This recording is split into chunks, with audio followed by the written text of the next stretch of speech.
Welcome to Mythology at Dusk. Take a slow breath. Whatever the day has held, however heavy it has been, let it settle now.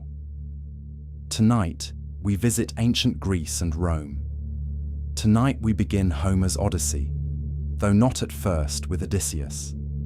He is 20 years gone from Ithaca, and in his own hall the suitors are eating his cattle and drinking his wine, while a bard sings to them against his will. The story opens instead with his son, Telemachus, a young man who has never once met his father, and with grey-eyed Athena, who comes to the door dressed as a stranger and tells him to go and look. We'll follow him over the sea tonight, to old Nestor at Pylos, and on to Menelaus and Helen in Sparta, where the first true word of Odysseus finally comes, pulled from an old man of the sea who would rather not give it. Samuel Butler's plain English prose, the first 4 books, unhurried. Before we begin, leave a comment and tell me where you are listening from tonight and what time it is for you right now. Every comment helps this small channel reach someone else who needs quiet tonight. And if Mythology at Dusk has helped you sleep, consider subscribing so tomorrow night's story is ready when you are. Now close your eyes, take a slow breath, let the old stories carry you. Let us begin. Book I. The Gods in Council. Minerva's visit to Ithaca. The challenge from Telemachus to the suitors. Tell me, O Muse, of that ingenious hero who travelled far and wide after he had sacked the famous town of Troy. Many cities did he visit, and many were the nations with whose manners and customs he was acquainted. Moreover, he suffered much by sea while trying to save his own life and bring his men safely home. But do what he might, he could not save his men, for they perished through their own sheer folly in eating the cattle of the sun god Hyperion. So the god prevented them from ever reaching home. Tell me, too, about all these things, O daughter of Jove, from whatsoever source you may know them. So now all who escaped death in battle or by shipwreck had got safely home except Ulysses, and he, though he was longing to return to his wife and country, was detained by the goddess Calypso, who had got him into a large cave and wanted to marry him. But as years went by, there came a time when the gods settled that he should go back to Ithaca. Even then, however, when he was among his own people, his troubles were not yet over. Nevertheless, all the gods had now begun to pity him except Neptune, who still persecuted him without ceasing and would not let him get home. Now Neptune had gone off to the Ethiopians, who are at the world's end, and lie in 2 halves, the one looking west and the other east. He had gone there to accept a hecatomb of sheep and oxen, and was enjoying himself at his festival. But the other gods met in the house of Olympian Jove, and the sire of gods and men spoke first. At that moment, he was thinking of Aegisthus, who had been killed by Agamemnon's son Orestes. So he said to the other gods, "See now, how men lay blame upon us gods for what is after all nothing but their own folly. Look at Aegisthus. He must needs make love to Agamemnon's wife unrighteously, and then kill Agamemnon, though he knew it would be the death of him. For I sent Mercury to warn him not to do either of these things, inasmuch as Orestes would be sure to take his revenge when he grew up and wanted to return home. Mercury told him this in all good will, but he would not listen, and now he has paid for everything in full." Then Minerva said, "Father, son of Saturn, king of kings, it served Aegisthus right, and so it would anyone else who does as he did. But Aegisthus is neither here nor there. It is for Ulysses that my heart bleeds, when I think of his sufferings in that lonely sea-girt island, far away, poor man, from all his friends. It is an island covered with forest, in the very middle of the sea, and a goddess lives there, daughter of the magician Atlas, who looks after the bottom of the ocean and carries the great columns that keep heaven and earth asunder.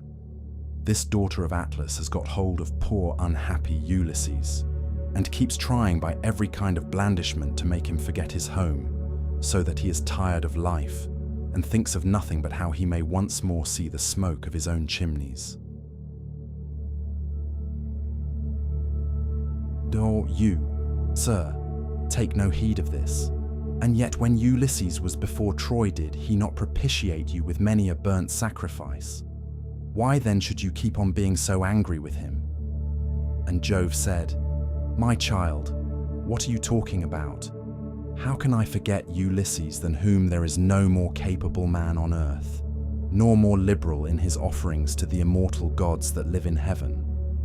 Bear in mind, however, that Neptune is still furious with Ulysses for having blinded an eye of Polyphemus, king of the Cyclopes. Polyphemus is son to Neptune by the nymph Thoosa, daughter to the sea king Phorcys. Therefore, though he will not kill Ulysses outright, he torments him by preventing him from getting home. Still, let us lay our heads together and see how we can help him to return. Neptune will then be pacified, for if we are all of a mind, he can hardly stand out against us.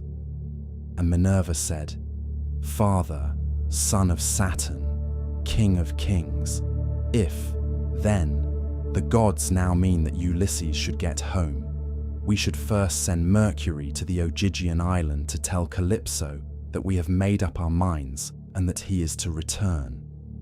In the meantime, I will go to Ithaca to put heart into Ulysses' son Telemachus. I will embolden him to call the Achaeans in assembly and speak out to the suitors of his mother Penelope, who persist in eating up any number of his sheep and oxen. I will also conduct him to Sparta and to Pylos to see if he can hear anything about the return of his dear father, for this will make people speak well of him. So saying, she bound on her glittering golden sandals, imperishable, with which she can fly like the wind over land or sea. She grasped the redoubtable bronze-shod spear, so stout and sturdy and strong, wherewith she quells the ranks of heroes who have displeased her. And down she darted from the topmost summits of Olympus, whereon forthwith she was in Ithaca, at the gateway of Ulysses' house, disguised as a visitor, Mentes, chief of the Taphians, and she held a bronze spear in her hand. There she found the lordly suitors seated on hides of the oxen which they had killed and eaten, and playing draughts in front of the house. Men servants and pages were bustling about to wait upon them, some mixing wine with water in the mixing bowls, some cleaning down the tables with wet sponges and laying them out again, and some cutting up great quantities of meat. Telemachus saw her long before anyone else did. He was sitting moodily among the suitors, thinking about his brave father, and how he would send them flying out of the house if he were to come to his own again and be honored as in days gone by. Thus, brooding as he sat among them, he caught sight of Minerva and went straight to the gate, for he was vexed that a stranger should be kept waiting for admittance. He took her right hand in his own and bade her give him her spear.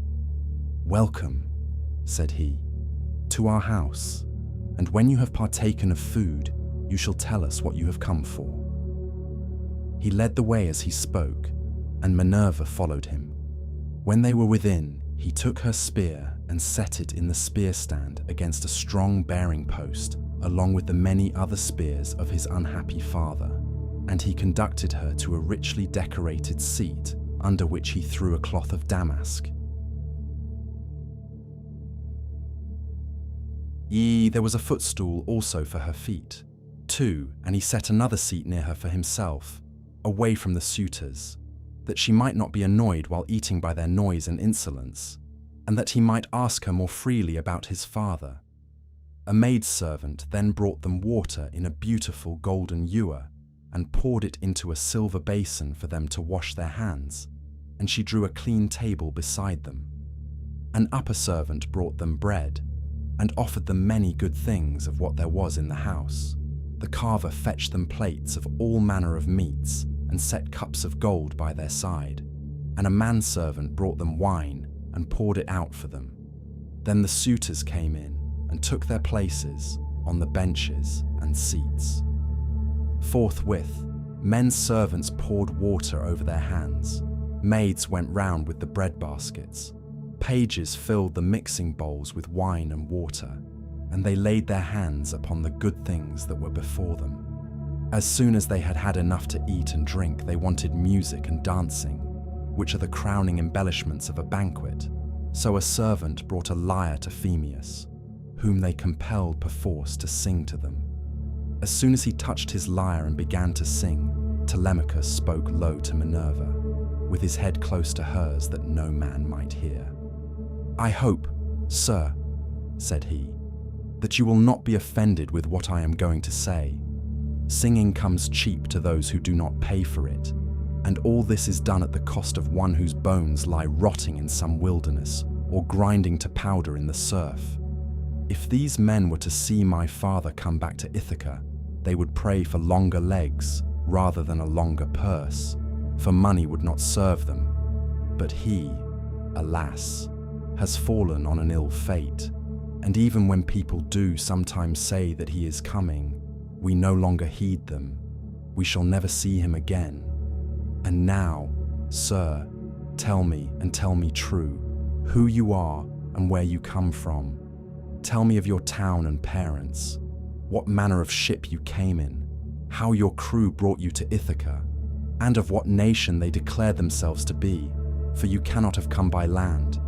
Tell me also truly, for I want to know, are you a stranger to this house, or have you been here in my father's time? In the old days we had many visitors, for my father went about much himself." And Minerva answered, "I will tell you truly and particularly all about it. I am Mentes, son of Anchialus, and I am king of the Taphians.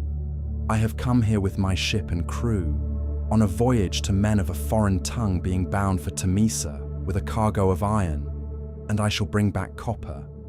As for my ship, it lies over yonder off the open country away from the town, in the harbour Rhythron 5, under the wooded mountain Neritum. Our fathers were friends before us, as old Laertes will tell you, if you will go and ask him. They say, however, that he never comes to town now, and lives by himself in the country, faring hardly, with an old woman to look after him and get his dinner for him, when he comes in tired from pottering about his vineyard." "Oh, they told me your father was at home again, and that was why I came. But it seems the gods are still keeping him back, for he is not dead yet, not on the mainland. It is more likely he is on some sea-girt island in mid-ocean, or a prisoner among savages who are detaining him against his will. I am no prophet, and know very little about omens, but I speak as it is borne in upon me from heaven, and assure you that he will not be away much longer, for he is a man of such resource that even though he were in chains of iron, he would find some means of getting home again. But tell me, and tell me true, can Ulysses really have such a fine-looking fellow for a son? You are indeed wonderfully like him about the head and eyes, for we were close friends before he set sail for Troy, where the flower of all the Argives went also. Since that time we have never either of us seen the other." "My mother," answered Telemachus, "tells me I am son to Ulysses, but it is a wise child that knows his own father. Would that I were son to one who had grown old upon his own estates, for, since you ask me, there is no more ill-starred man under heaven than he who they tell me is my father." And Minerva said, "There is no fear of your race dying out yet, while Penelope has such a fine son as you are. But tell me, and tell me true, what is the meaning of all this feasting? And who are these people? What is it all about? Have you some banquet? Or is there a wedding in the family? For no one seems to be bringing any provisions of his own. And the guests, how atrociously they are behaving. What riot they make over the whole house. It is enough to disgust any respectable person who comes near them. Sir, said Telemachus, as regards your question, so long as my father was here, it was well with us and with the house. But the gods in their displeasure have willed it otherwise, and have hidden him away more closely than mortal man was ever yet hidden. I could have borne it better, even though he were dead, if he had fallen with his men before Troy, or had died with friends around him when the days of his fighting were done. For then the Achaeans would have built a mound over his ashes, and I should myself have been heir to his renown. But now the storm winds have spirited him away we know not whither. He is gone without leaving so much as a trace behind him, and I inherit nothing but dismay. Nor does the matter end simply with grief for the loss of my father. Heaven has laid sorrows upon me of yet another kind, for the chiefs from all our islands, Dulichium, Same, and the woodland island of Zacynthus, as also all the principal men of Ithaca itself, are eating up my house under the pretext of paying their court to my mother, who will neither point blank say that she will not marry, 7, nor yet bring matters to an end. So they are making havoc of my estate, and before long will do so also with myself. Is that so? Exclaimed Minerva. Then you do indeed want Ulysses home again. Give him his helmet, shield, and a couple of lances, and if he is the man he was when I first knew him in our house, drinking and making merry, he would soon lay his hands about these rascally suitors, were he to stand once more upon his own threshold. He was then coming from Ephyra, where he had been to beg poison for his arrows from Pylos, son of Murmurus. Pylos feared the ever-living gods and would not give him any, but my father let him have some, for he was very fond of him. If Ulysses is the man he then was, these suitors will have a short shrift and a sorry wedding. But there, it rests with heaven to determine whether he is to return and take his revenge in his own house or no. I would, however, urge you to set about trying to get rid of these suitors at once. Take my advice. Call the Achaean heroes in assembly tomorrow morning, lay your case before them, and call heaven to bear you witness. Bid the suitors take themselves off, each to his own place, and if your mother's mind is set on marrying again, let her go back to her father, who will find her a husband and provide her with all the marriage gifts that so dear a daughter may expect. As for yourself, let me prevail upon you to take the best ship you can get, with a crew of 20 men, and go in quest of your father who has so long been missing. Someone may tell you something, or, and people often hear things in this way, some heaven-sent message may direct you. First go to Pylos and ask Nestor, thence go on to Sparta and visit Menelaus, for he got home last of all the Achaeans. If you hear that your father is alive and on his way home, you can put up with the waste these suitors will make for yet another 12 months. If on the other hand you hear of his death, come home at once, celebrate his funeral rites with all due pomp, build a barrow to his memory, and make your mother marry again.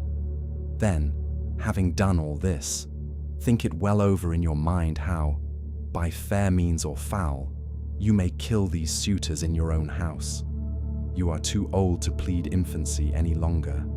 Have you not heard how people are singing Orestes' praises for having killed his father's murderer Aegisthus? You are a fine, smart-looking fellow. Show your mettle, then, and make yourself a name in story. Now, however, I must go back to my ship and to my crew, who will be impatient if I keep them waiting longer. Think the matter over for yourself, and remember what I have said to you.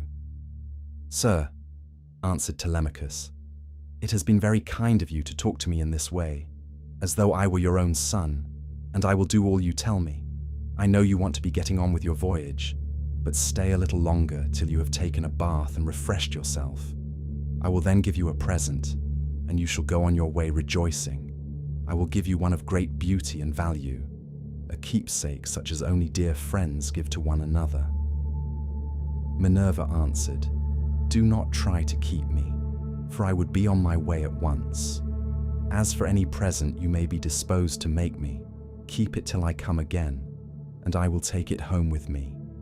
You shall give me a very good one, and I will give you one of no less value in return."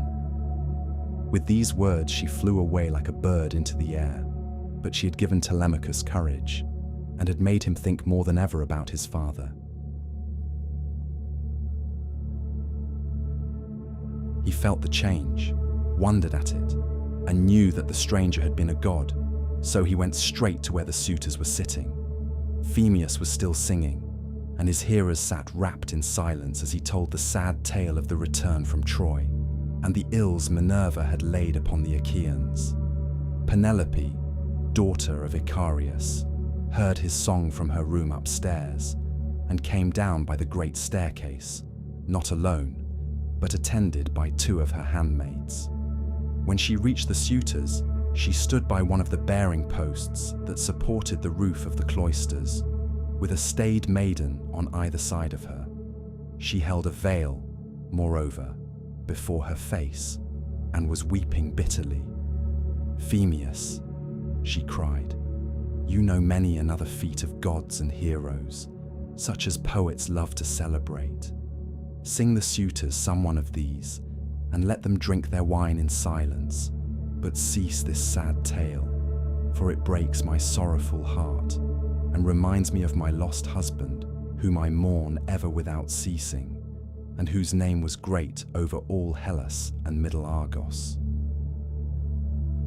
"Mother," answered Telemachus, "let the bard sing what he has a mind to. Bards do not make the ills they sing of. It is Jove, not they, who makes them, and who sends weal or woe upon mankind according to his own good pleasure. This fellow means no harm by singing the ill-fated return of the Danaans, for people always applaud the latest songs most warmly. Make up your mind to it and bear it. Ulysses is not the only man who never came back from Troy, but many another went down as well as he. Go, then, within the house and busy yourself with your daily duties, your loom, your distaff, and the ordering of your servants, for speech is man's matter, and mine above all others 10, for it is I who am master here." She went wandering back into the house, and laid her son's saying in her heart. Then, going upstairs with her handmaids into her room, she mourned her dear husband till Minerva shed sweet sleep over her eyes.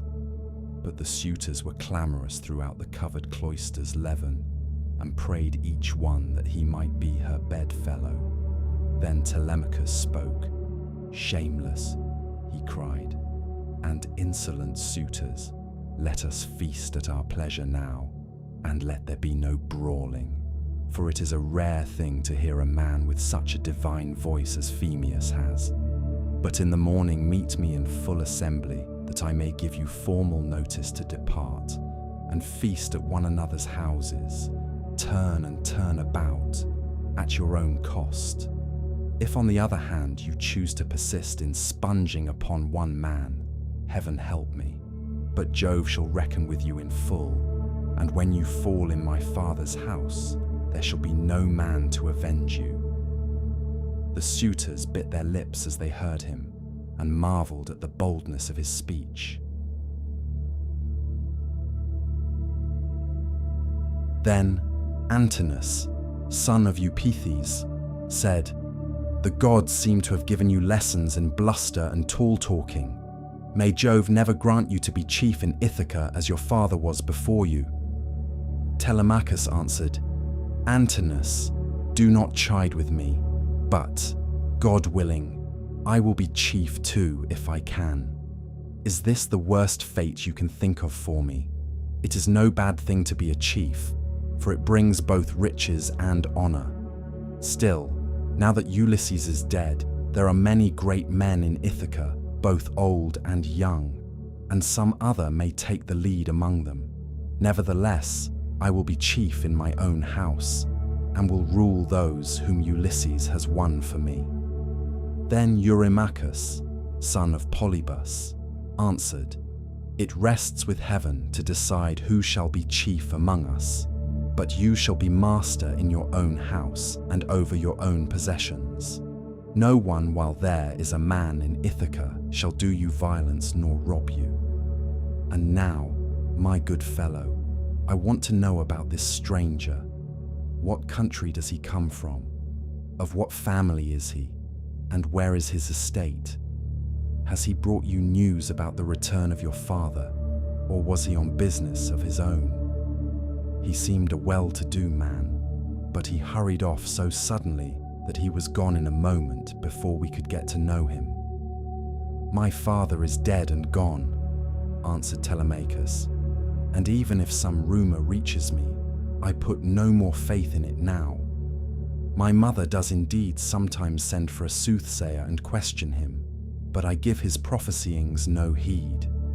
As for the stranger, he was Mentes, son of Anchialus, chief of the Taphians, an old friend of my father's. But in his heart, he knew that it had been the goddess. The suitors then returned to their singing and dancing until the evening. But when night fell upon their pleasuring, they went home to bed, each in his own abode. Telemachus's room was high up in a tower 13 that looked onto the outer court. Hither, then, he hied, brooding and full of thought. A good old woman, Euryclea, daughter of Ops, the son of Pisanor, went before him with a couple of blazing torches. Laertes had bought her with his own money when she was quite young. He gave the worth of 20 oxen for her, and showed as much respect to her in his household as he did to his own wedded wife, but he did not take her to his bed, for he feared his wife's resentment. She it was who now lighted Telemachus to his room, and she loved him better than any of the other women in the house did, for she had nursed him when he was a baby. He opened the door of his bedroom and sat down upon the bed. As he took off his shirt 15, he gave it to the good old woman, who folded it tidily up and hung it for him over a peg by his bedside, after which she went out, pulled the door to by a silver catch, and drew the bolt home by means of the strap. But Telemachus, as he lay covered with a woolen fleece, kept thinking all night through of his intended voyage and of the counsel that Minerva had given him.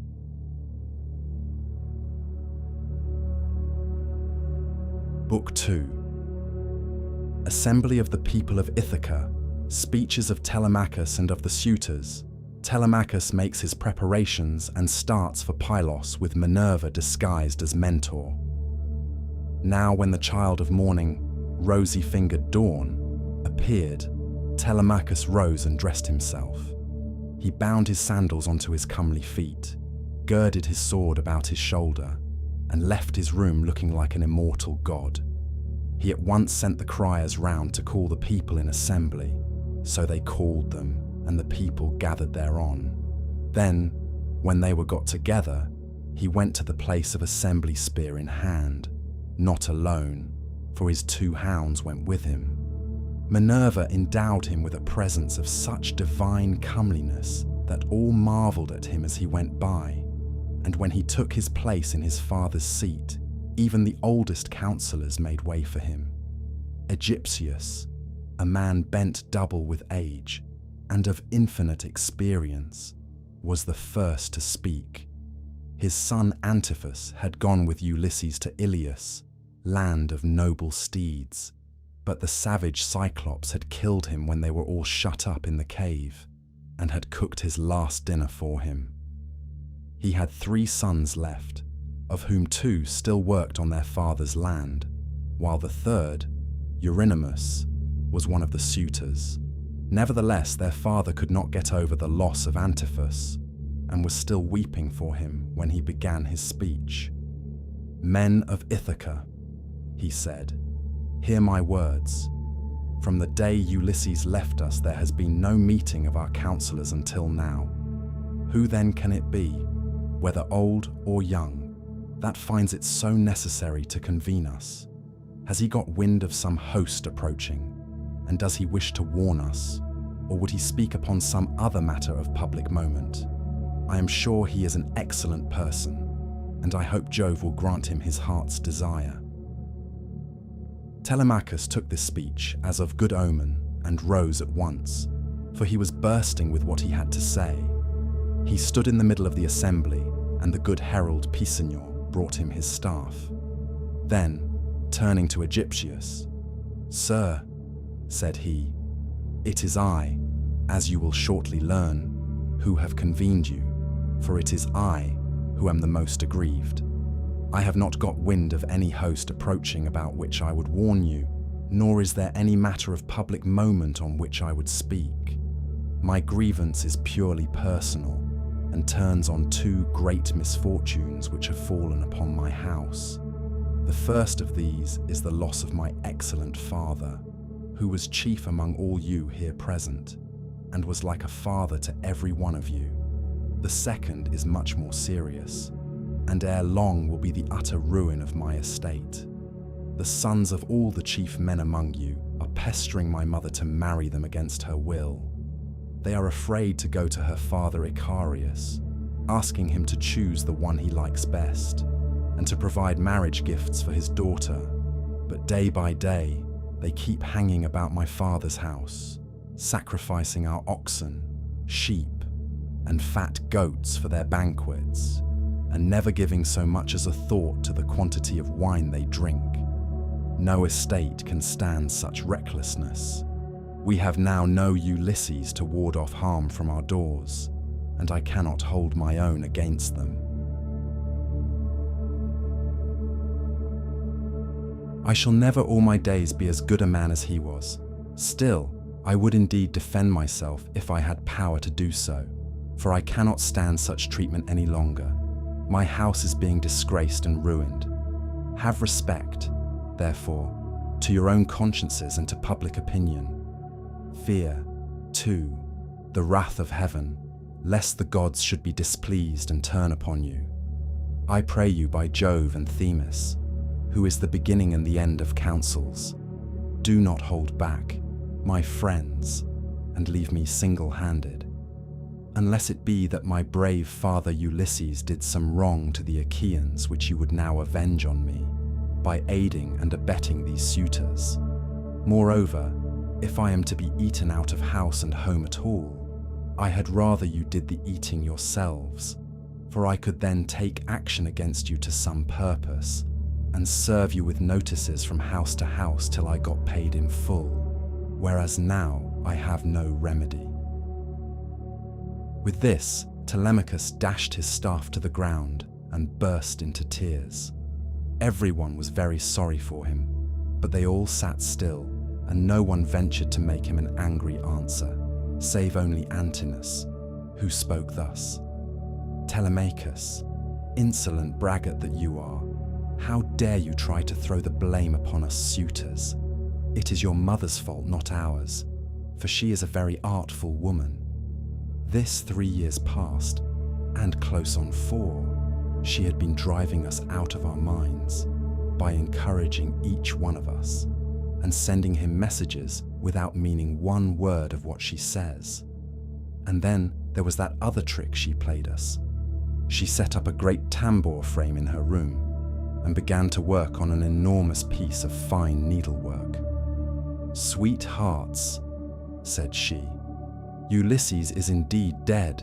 Still do not press me to marry again immediately. Wait, for I would not have skill in needlework perish unrecorded, till I have completed a pall for the hero Laertes, to be in readiness against the time when death shall take him. He is very rich, and the women of the place will talk if he is laid out without a pall.' This was what she said, and we assented, whereon we could see her working on her great web all day long, but at night she would unpick the stitches again by torchlight. She fooled us in this way for 3 years, and we never found her out. But as time wore on and she was now in her 4th year. One of her maids who knew what she was doing told us, and we caught her in the act of undoing her work, so she had to finish it, whether she would or no. The suitors, therefore, make you this answer, that both you and the Achaeans may understand.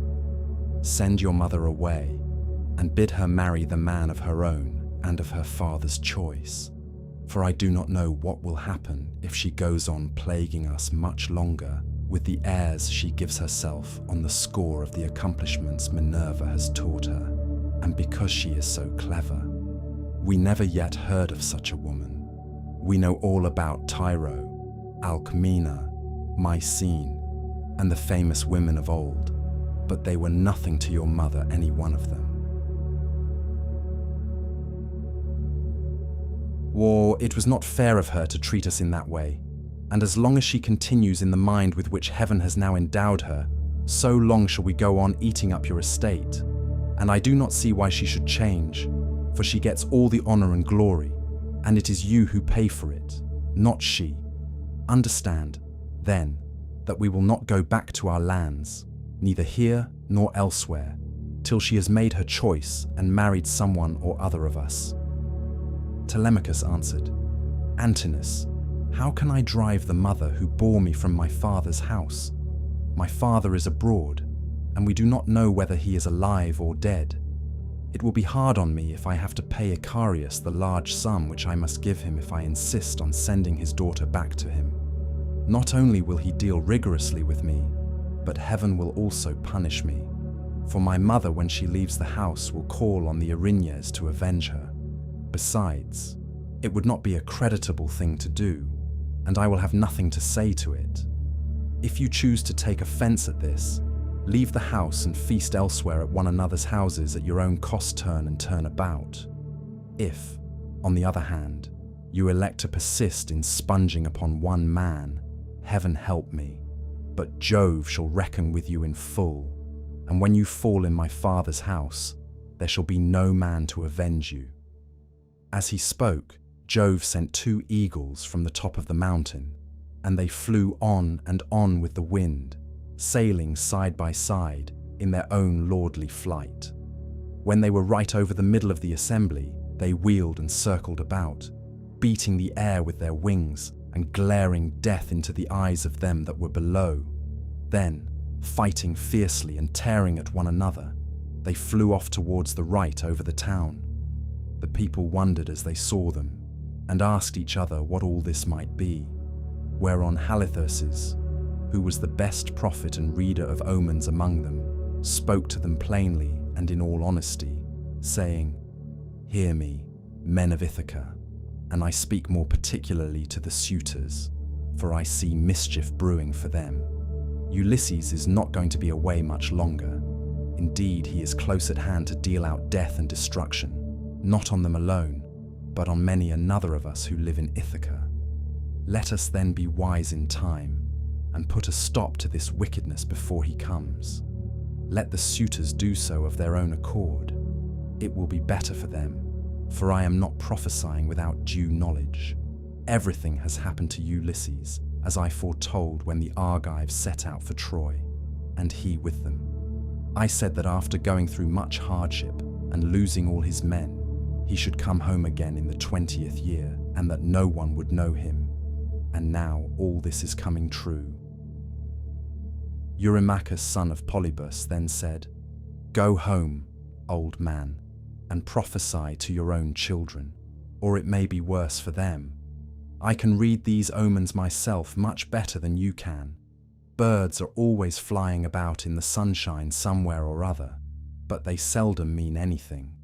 Ulysses has died in a far country, and it is a pity you are not dead along with him, instead of prating here about omens and adding fuel to the anger of Telemachus, which is fierce enough as it is.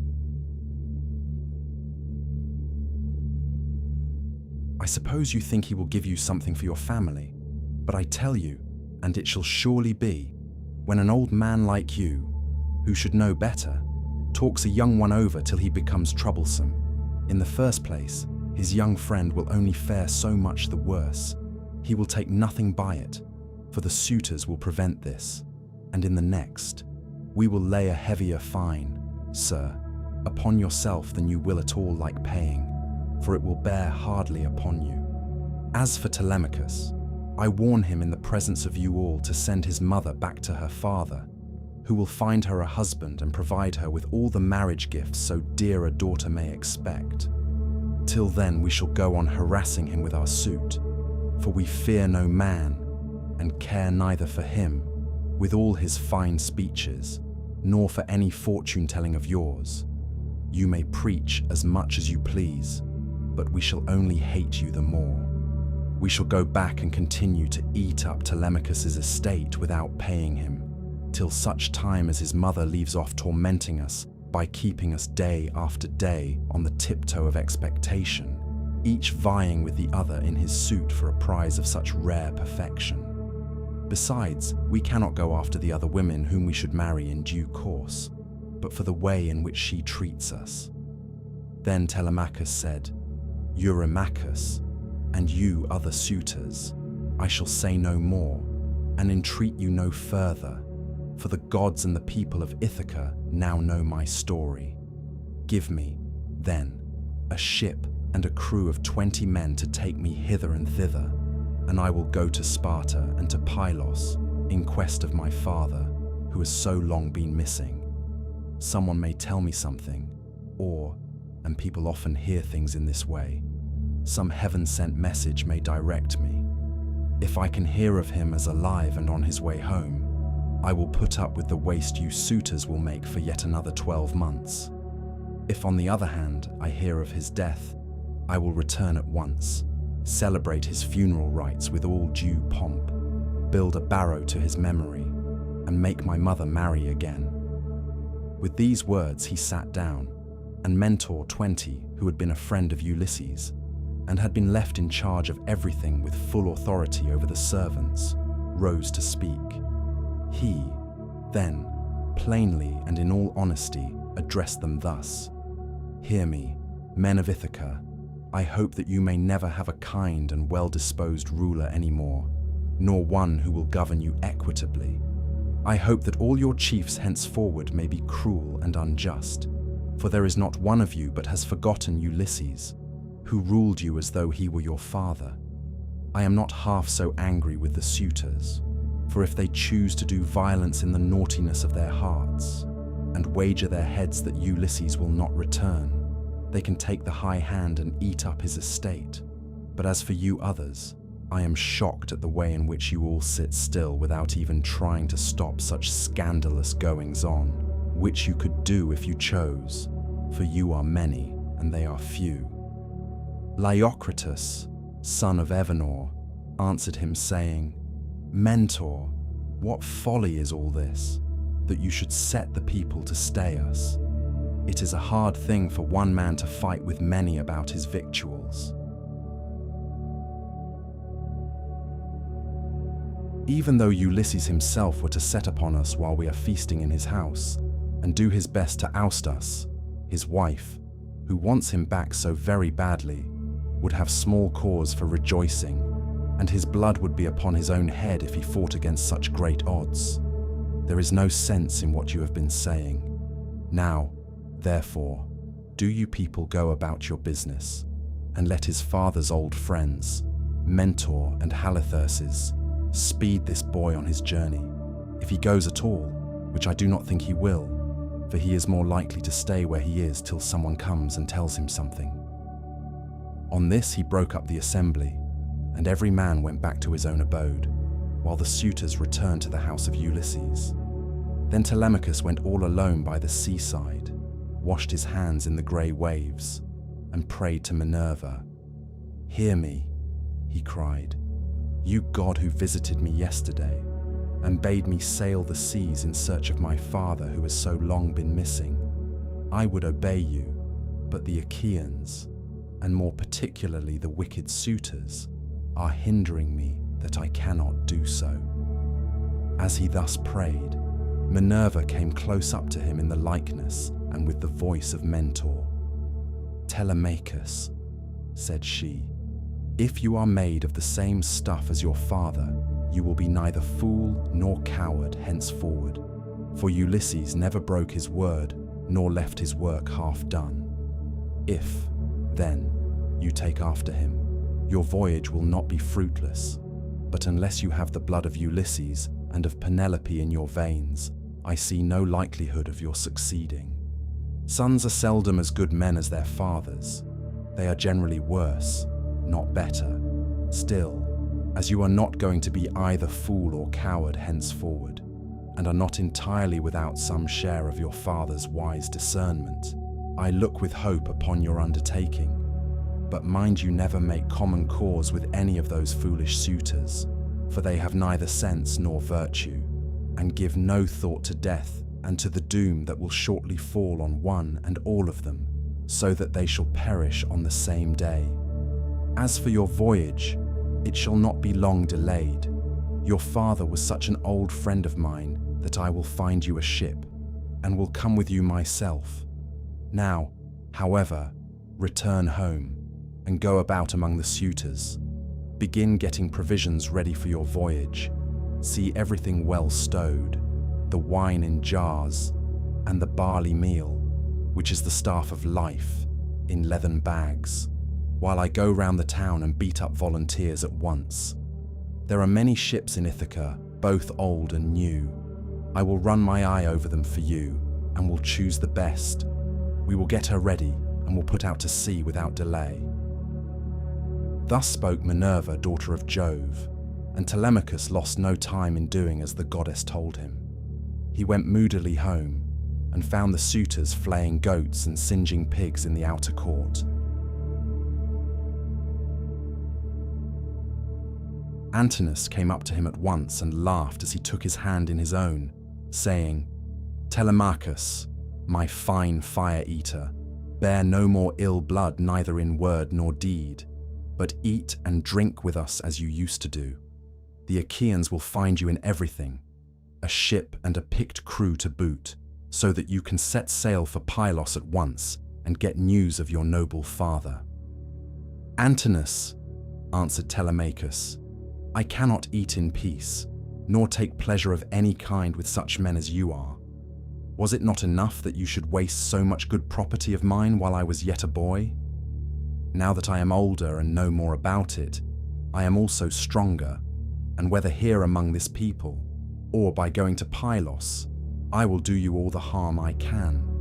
I shall go, and my going will not be in vain, though, thanks to you suitors, I have neither ship nor crew of my own, and must be passenger, not captain." As he spoke, he snatched his hand from that of Antinous. Meanwhile, the others went on getting dinner ready about the buildings, 21 jeering at him tauntingly as they did so. "Telemachus," said one youngster, "means to be the death of us. I suppose he thinks he can bring friends to help him from Pylos, or again from Sparta, where he seems bent on going. Or will he go to Ephyra as well, for poison to put in our wine and kill us?" Another said, "Perhaps if Telemachus goes on board ship, he will be like his father and perish far from his friends. In this case we should have plenty to do, for we could then divide up his property amongst us. As for the house, we can let his mother and the man who marries her have that." This was how they talked. But Telemachus went down into the lofty and spacious storeroom, where his father's treasure of gold and bronze lay heaped up upon the floor, and where the linen and spare clothes were kept in open chests. Here, too, there was a store of fragrant olive oil, while casks of old, well-ripened wine, unblended and fit for a god to drink, were ranged against the wall in case Ulysses should come home again after all. The room was closed with well-made doors opening in the middle. Moreover, the faithful old housekeeper Euryclea, daughter of Ops the son of Pisanor, was in charge of everything both night and day. Telemachus called her to the storeroom and said, "Nurse, draw me off some of the best wine you have, after what you are keeping for my father's own drinking, in case, poor man, he should escape death, and find his way home again after all. Let me have 12 jars, and see that they all have lids. Also fill me some well-sewn leathern bags with barley meal, about 20 measures in all. Get these things put together at once, and say nothing about it. I will take everything away this evening as soon as my mother has gone upstairs for the night. I am going to Sparta and to Pylos to see if I can hear anything about the return of my dear father. When Eurycleia heard this, she began to cry and spoke fondly to him, saying, "My dear child, whatever can have put such notion as that into your head? Where in the world do you want to go to? You, who are the one hope of the house? Your poor father is dead and gone in some foreign country nobody knows where, and as soon as your back is turned, these wicked ones here will be scheming to get you put out of the way, and will share all your possessions among themselves. Stay where you are among your own people, and do not go wandering and worrying your life out on the barren ocean." "Fear not, nurse," answered Telemachus. "My scheme is not without heaven's sanction, but swear that you will say nothing about all this to my mother, till I have been away some 10 or 12 days, unless she hears of my having gone, and asks you, for I do not want her to spoil her beauty by crying." The old woman swore most solemnly that she would not, and when she had completed her oath, she began drawing off the wine into jars, and getting the barley meal into the bags, while Telemachus went back to the suitors. Then Minerva bethought her of another matter. She took his shape and went round the town to each one of the crew, telling them to meet at the ship by sundown. She went also to Noman's son of Phronius and asked him to let her have a ship, which he was very ready to do. When the sun had set and darkness was over all the land, she got the ship into the water, put all the tackle on board her that ships generally carry, and stationed her at the end of the harbour. Presently the crew came up, and the goddess spoke encouragingly to each of them. Furthermore, she went to the house of Ulysses, and threw the suitors into a deep slumber. She caused their drink to fuddle them, and made them drop their cups from their hands, so that instead of sitting over their wine, they went back into the town to sleep, with their eyes heavy and full of drowsiness. Then she took the form and voice of Mentor, and called Telemachus to come outside. "Telemachus," said she, "the men are on board and at their oars, waiting for you to give your orders, so make haste and let us be off." On this she led the way, while Telemachus followed in her steps.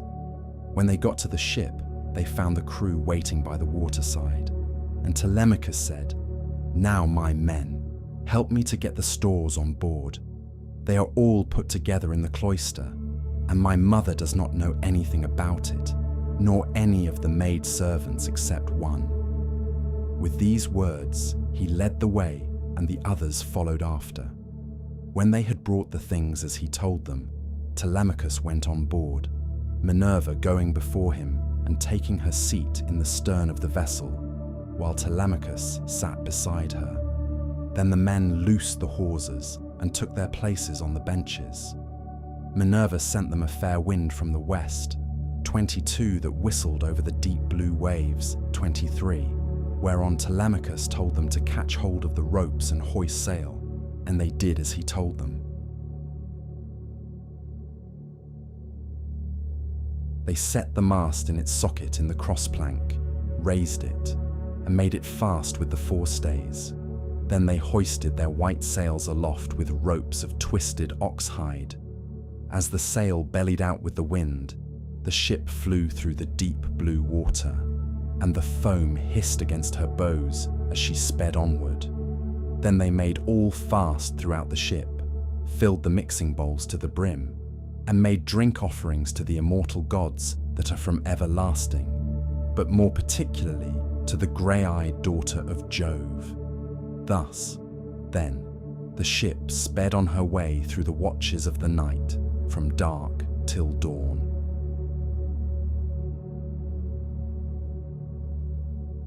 Book 3. Telemachus visits Nestor at Pylos. But as the sun was rising from the fair sea 24 into the firmament of heaven to shed light on mortals and immortals, they reached Pylos, the city of Menelaus. Now the people of Pylos were gathered on the seashore to offer sacrifice of black bulls to Neptune, lord of the earthquake. There were 9 guilds with 500 men in each, and there were 9 bulls to each guild. As they were eating the inward meats 25 and burning the thigh bones on the embers in the name of Neptune, Telemachus and his crew arrived, furled their sails, brought their ship to anchor, and went ashore. Minerva led the way, and Telemachus followed her. Presently she said, "Telemachus, you must not be in the least shy or nervous. You have taken this voyage to try and find out where your father is buried and how he came by his end. So go straight up to Nestor that we may see what he has got to tell us. Beg of him to speak the truth, and he will tell no lies, for he is an excellent person." "But how, Mentor?" replied Telemachus. "Dare I go up to Nestor? And how am I to address him? I have never yet been used to holding long conversations with people, and am ashamed to begin questioning one who is so much older than myself."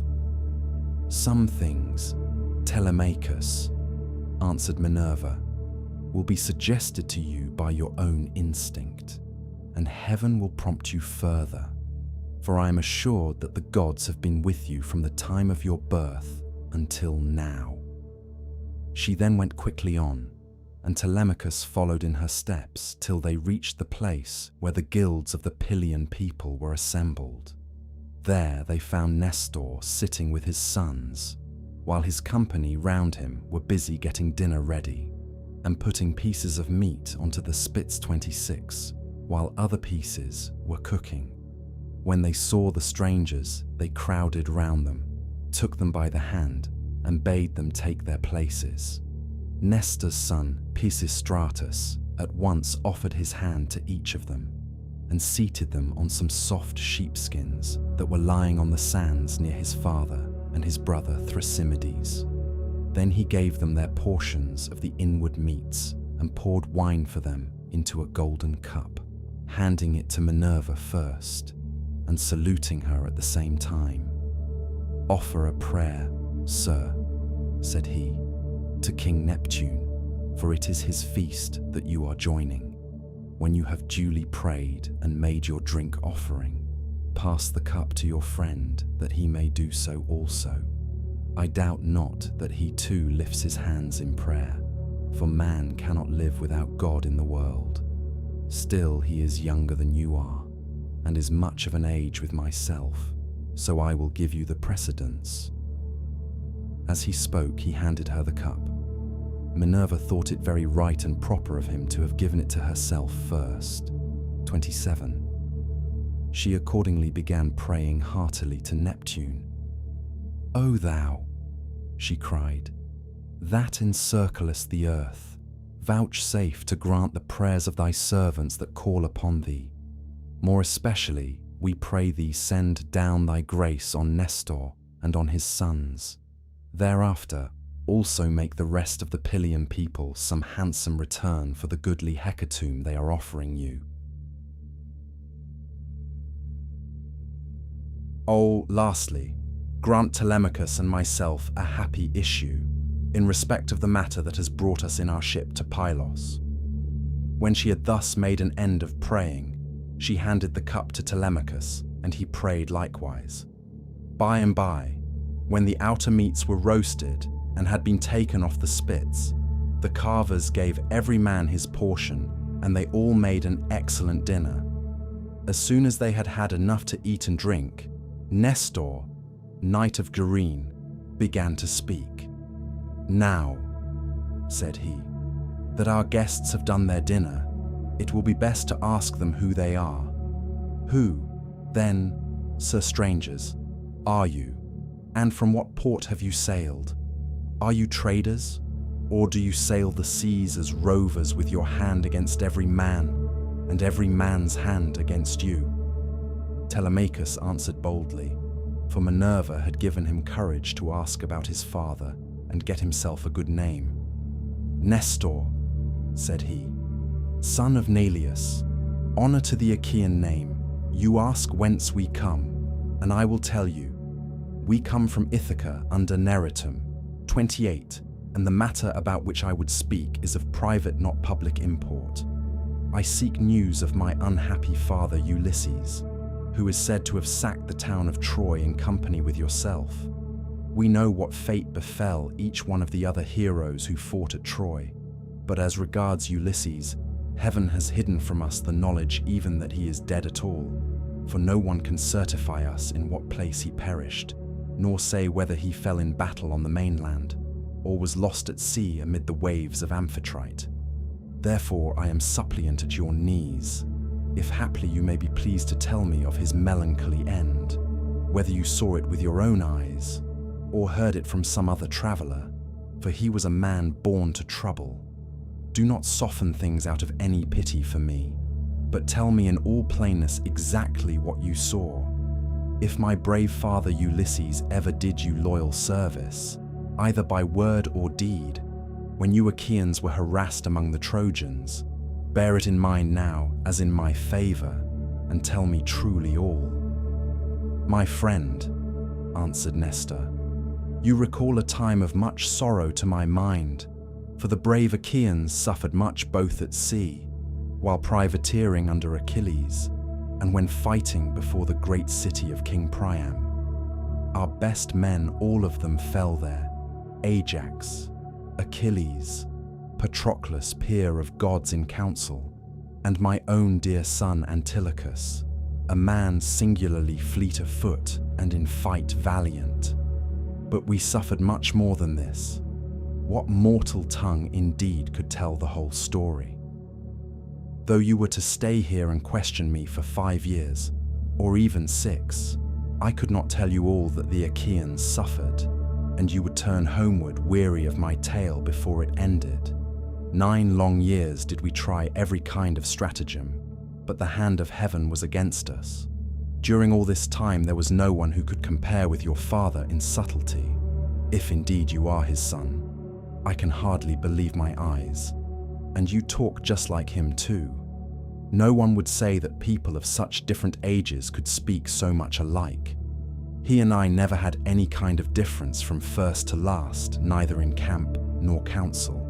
But in singleness of heart and purpose, we advised the Argives how all might be ordered for the best. When, however, we had sacked the city of Priam, and were setting sail in our ships as heaven had dispersed us, then Jove saw fit to vex the Argives on their homeward voyage, for they had not all been either wise or understanding, and hence many came to a bad end through the displeasure of Jove's daughter Minerva, who brought about a quarrel between the 2 sons of Atreus. The sons of Atreus called a meeting which was not as it should be, for it was sunset, and the Achaeans were heavy with wine. When they explained why they had called the people together, it seemed that Menelaus was for sailing homeward at once, and this displeased Agamemnon, who thought that we should wait till we had offered hecatombs to appease the anger of Minerva. Fool that he was, he might have known that he would not prevail with her, for when the gods have made up their minds, they do not change them lightly. So the 2 stood bandying hard words, whereon the Achaeans sprang to their feet with a cry that rent the air, and were of 2 minds as to what they should do. That night we rested and nursed our anger, for Jove was hatching mischief against us.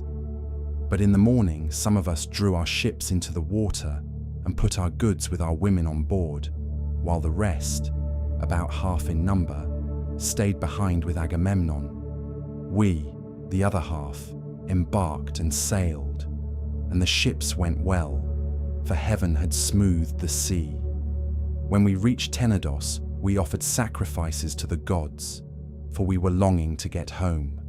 Cruel Jove, however, did not yet mean that we should do so, and raised a second quarrel, in the course of which some among us turned their ships back again and sailed away under Ulysses to make their peace with Agamemnon. But I, and all the ships that were with me, pressed forward, for I saw that mischief was brewing. The son of Tydeus went on also with me, and his crews with him. Later on, Menelaus joined us at Lesbos, and found us making up our minds about our course, for we did not know whether to go outside Chios by the island of Syra, keeping this to our left, or inside Chios, over against the stormy headland of Mimas. So we asked heaven for a sign, and were shown one to the effect that we should be soonest out of danger if we headed our ships across the open sea to Euboea. This we therefore did, and a fair wind sprang up, which gave us a quick passage during the night to Gerestus, 29, where we offered many sacrifices to Neptune for having helped us so far on our way. 4 days later, Diomed and his men stationed their ships in Argos, but I held on for Pylos, and the wind never fell light from the day when heaven first made it fair for me. Therefore, my dear young friend, I returned without hearing anything about the others. I know neither who got home safely nor who were lost, but, as in duty bound, I will give you without reserve the reports that have reached me since I have been here in my own house. They say the Myrmidons returned home safely under Achilles' son Neoptolemus.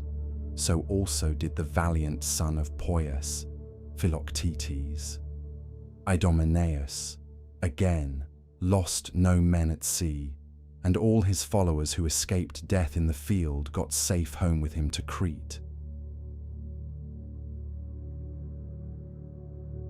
No matter how far out of the world you live, you will have heard of Agamemnon and the bad end he came to at the hands of Aegisthus, and a fearful reckoning did Aegisthus presently pay. See what a good thing it is for a man to leave a son behind him to do as Orestes did, who killed false Aegisthus, the murderer of his noble father. You too, then, for you are a tall, smart-looking fellow, show your mettle and make yourself a name in story. Nestor, son of Neleus, answered Telemachus, honor to the Achaean name. The Achaeans applaud Orestes, and his name will live through all time, for he has avenged his father nobly. Would that heaven might grant me to do like vengeance on the insolence of the wicked suitors, who are ill-treating me and plotting my ruin. But the gods have no such happiness in store for me and for my father, so we must bear it as best we may. My friend, said Nestor, now that you remind me, I remember to have heard that your mother has many suitors, who are ill-disposed towards you and are making havoc of your estate. Do you submit to this tamely, or are public feeling and the voice of heaven against you? Who knows but what Ulysses may come back after all, and pay these scoundrels in full, either single-handed or with a force of Achaeans behind him? If Minerva were to take as great a liking to you as she did to Ulysses when we were fighting before Troy, for I never yet saw the gods so openly fond of anyone as Minerva then was of your father. If she would take as good care of you as she did of him, these wooers would soon some of them forget their wooing. Telemachus answered, I can expect nothing of the kind. It would be far too much to hope for. I dare not let myself think of it, even though the gods themselves willed it no such good fortune could befall me. On this, Minerva said, Telemachus, what are you talking about? Heaven has a long arm if it is minded to save a man, and if it were me, I should not care how much I suffered before getting home, provided I could be safe when I was once there. I would rather this than get home quickly, and then be killed in my own house as Agamemnon was by the treachery of Aegisthus and his wife. Still, death is certain, and when a man's hour is come, not even the gods can save him, no matter how fond they are of him. Mentor, answered Telemachus, do not let us talk about it any more. There is no chance of my father's ever coming back. The gods have long since counseled his destruction. There is something else, however, about which I should like to ask Nestor, for he knows much more than anyone else does. They say he has reigned for 3 generations, so that it is like talking to an immortal. Tell me, therefore, Nestor, and tell me true, how did Agamemnon come to die in that way? What was Menelaus doing? And how came false Odysseus to kill so far better a man than himself? Was Menelaus away from Achaean Argos, voyaging elsewhither among mankind, that Odysseus took heart and killed Agamemnon? I will tell you truly, answered Nestor, and indeed you have yourself divined how it all happened.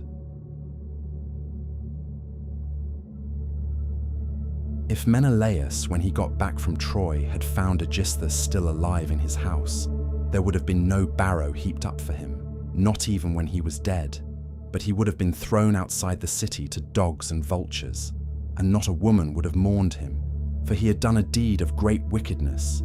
But we were over there, fighting hard at Troy, and Odysseus, who was taking his ease quietly in the heart of Argos, cajoled Agamemnon's wife Clytemnestra with incessant flattery. At first, she would have nothing to do with his wicked scheme, for she was of a good natural disposition. 30. Moreover, there was a bard with her, to whom Agamemnon had given strict orders on setting out for Troy, that he was to keep guard over his wife. But when heaven had counselled her destruction, Aegisthus carried this bard off to a desert island and left him there for crows and seagulls to batten upon, after which she went willingly enough to the house of Aegisthus. Then he offered many burnt sacrifices to the gods and decorated many temples with tapestries and gilding, for he had succeeded far beyond his expectations. Meanwhile, Menelaus and I were on our way home from Troy, on good terms with one another. When we got to Sunium, which is the point of Athens, Apollo, with his painless shafts, killed Phrontis, the steersman of Menelaus's ship, and never man knew better how to handle a vessel in rough weather, so that he died then and there with the helm in his hand, and Menelaus, though very anxious to press forward, had to wait in order to bury his comrade and give him his due funeral rites.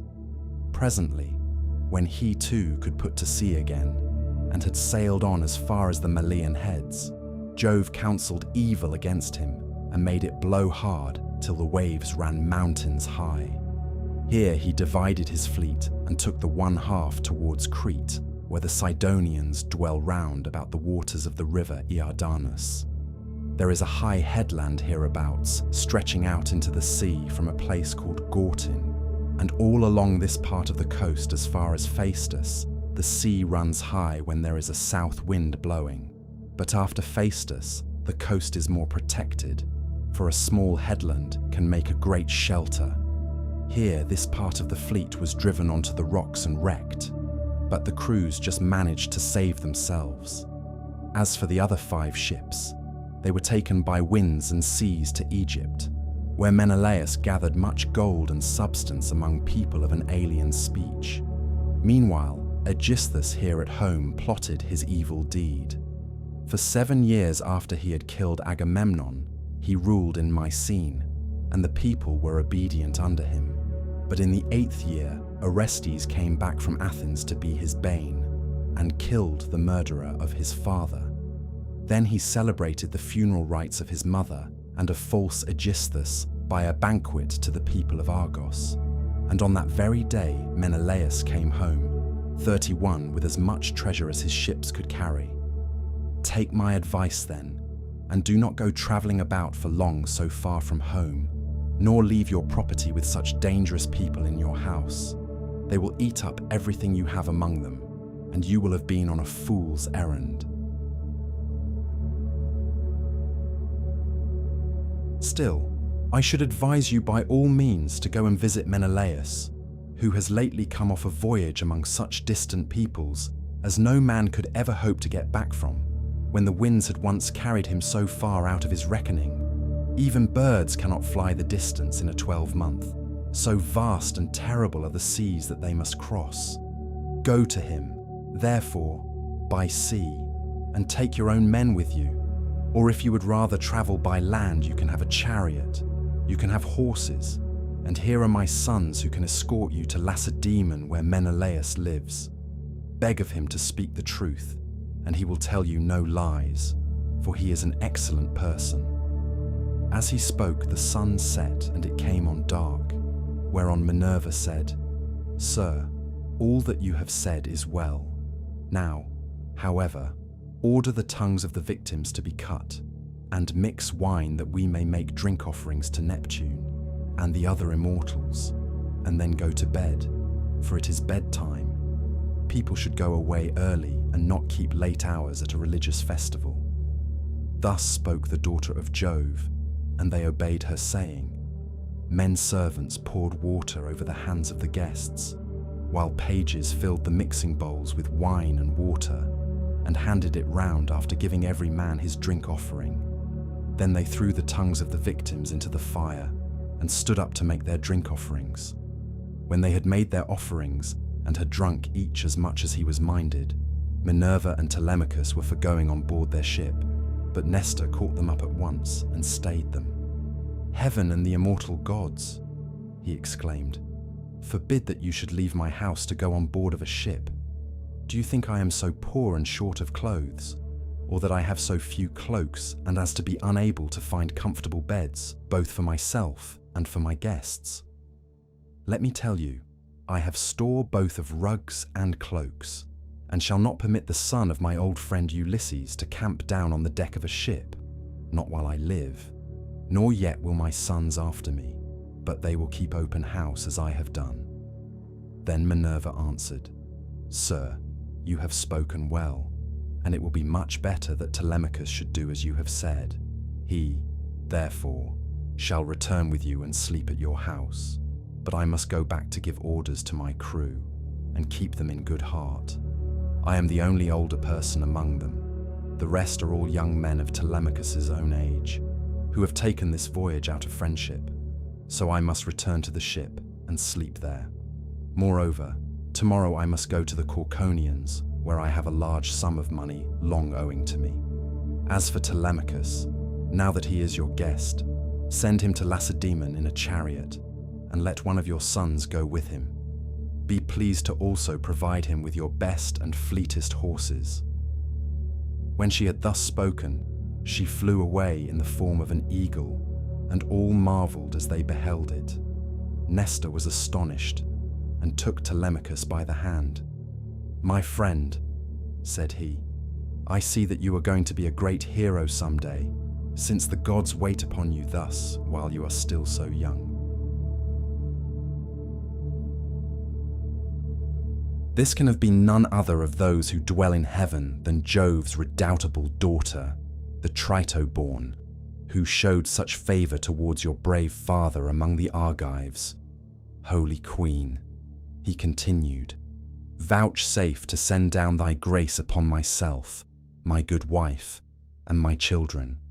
In return, I will offer you in sacrifice a broad-browed heifer of a year old, unbroken, and never yet brought by man under the yoke. I will gild her horns, and will offer her up to you in sacrifice." Thus did he pray, and Minerva heard his prayer. He then led the way to his own house, followed by his sons and sons-in-law.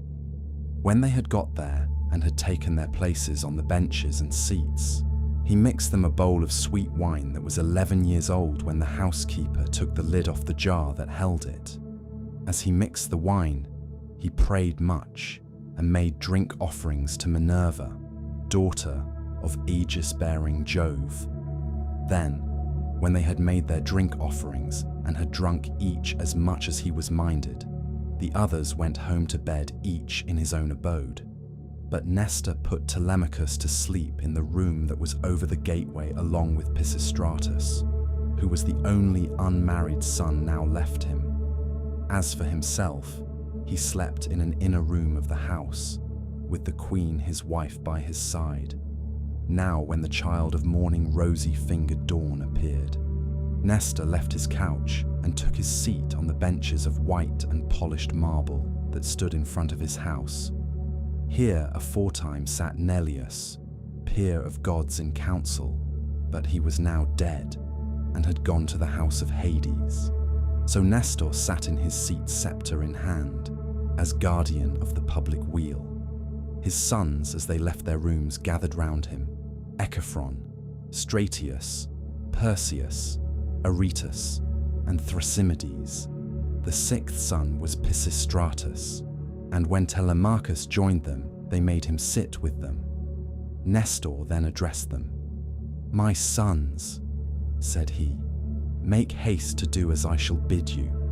I wish first and foremost to propitiate the great goddess Minerva, who manifested herself visibly to me during yesterday's festivities.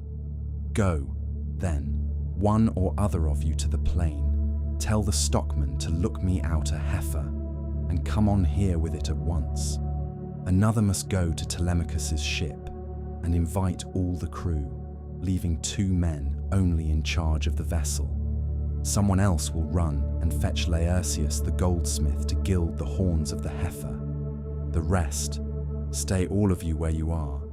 Tell the maids in the house to prepare an excellent dinner, and to fetch seats and logs of wood for a burnt offering.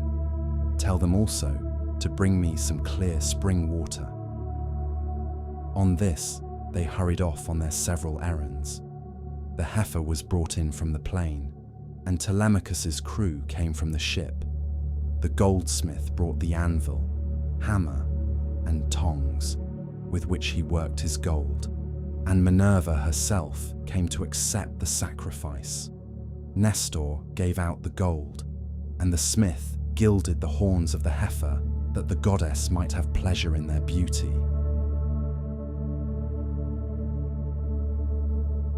Then Stratius and Echephron brought her in by the horns. Aretus fetched water from the house in a ewer that had a flower pattern on it, and in his other hand he held a basket of barley meal. Sturdy Thrasymedes stood by with a sharp axe, ready to strike the heifer, while Perseus held a bucket.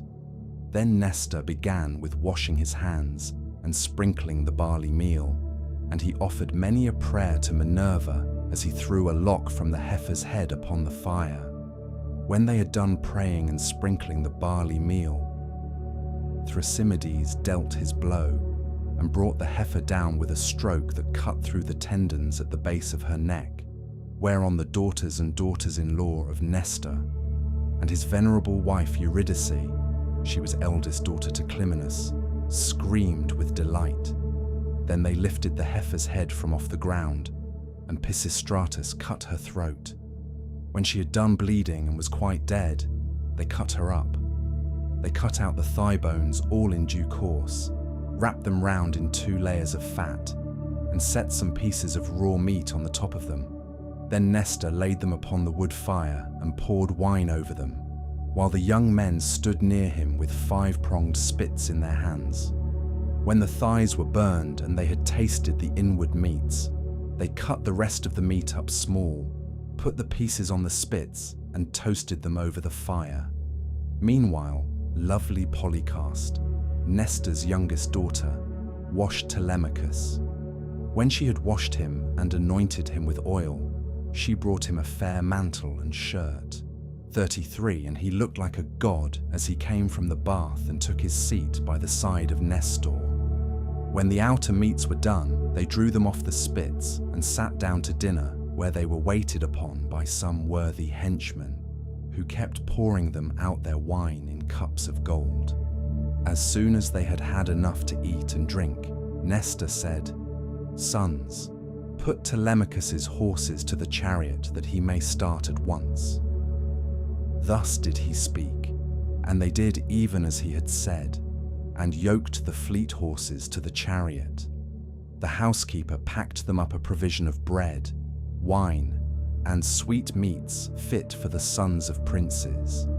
Then Telemachus got into the chariot, while Pisistratus gathered up the reins and took his seat beside him. He lashed the horses on and they flew forward nothing loth into the open country, leaving the high citadel of Pylos behind them.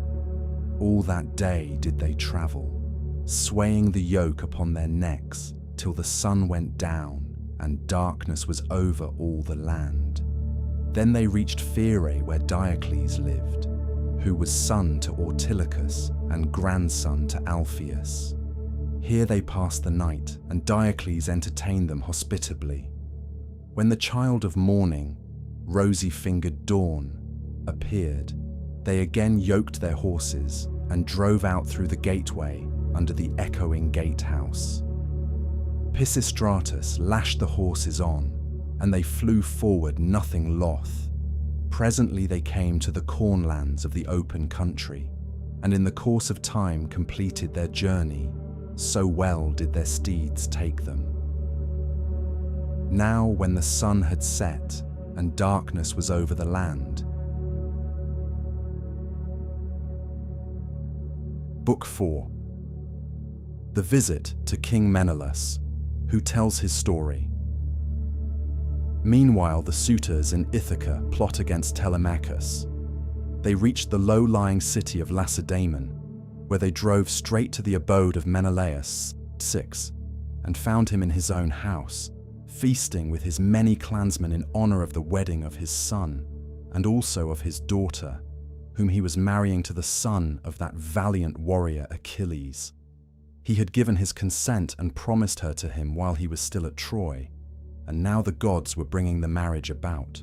So he was sending her with chariots and horses to the city of the Myrmidons, over whom Achilles' son was reigning. For his only son he had found a bride from Sparta, 37, the daughter of Alector. This son, Megapenthes, was born to him of a bondwoman, for heaven vouchsafed Helen no more children after she had borne Hermione, who was fair as golden Venus herself. So the neighbors and kinsmen of Menelaus were feasting and making merry in his house. There was a bard also to sing to them and play his lyre, while 2 tumblers went about performing in the midst of them when the man struck up with his tune. Telemachus and the son of Nestor stayed their horses at the gate, whereon Eteonia's servant to Menelaus came out, and as soon as he saw them, ran hurrying back into the house to tell his master. He went close up to him and said, "Menelaus, there are some strangers come here, 2 men, who look like sons of Jove. What are we to do? Shall we take their horses out, or tell them to find friends elsewhere as they best can?" Menelaus was very angry and said, "Eteoneus, son of Boethous, you never used to be a fool, but now you talk like a simpleton. Take their horses out, of course, and show the strangers in that they may have supper. You and I have stayed often enough at other people's houses before we got back here, where heaven grant that we may rest in peace henceforward." So Eteoneus bustled back and bade the other servants come with him.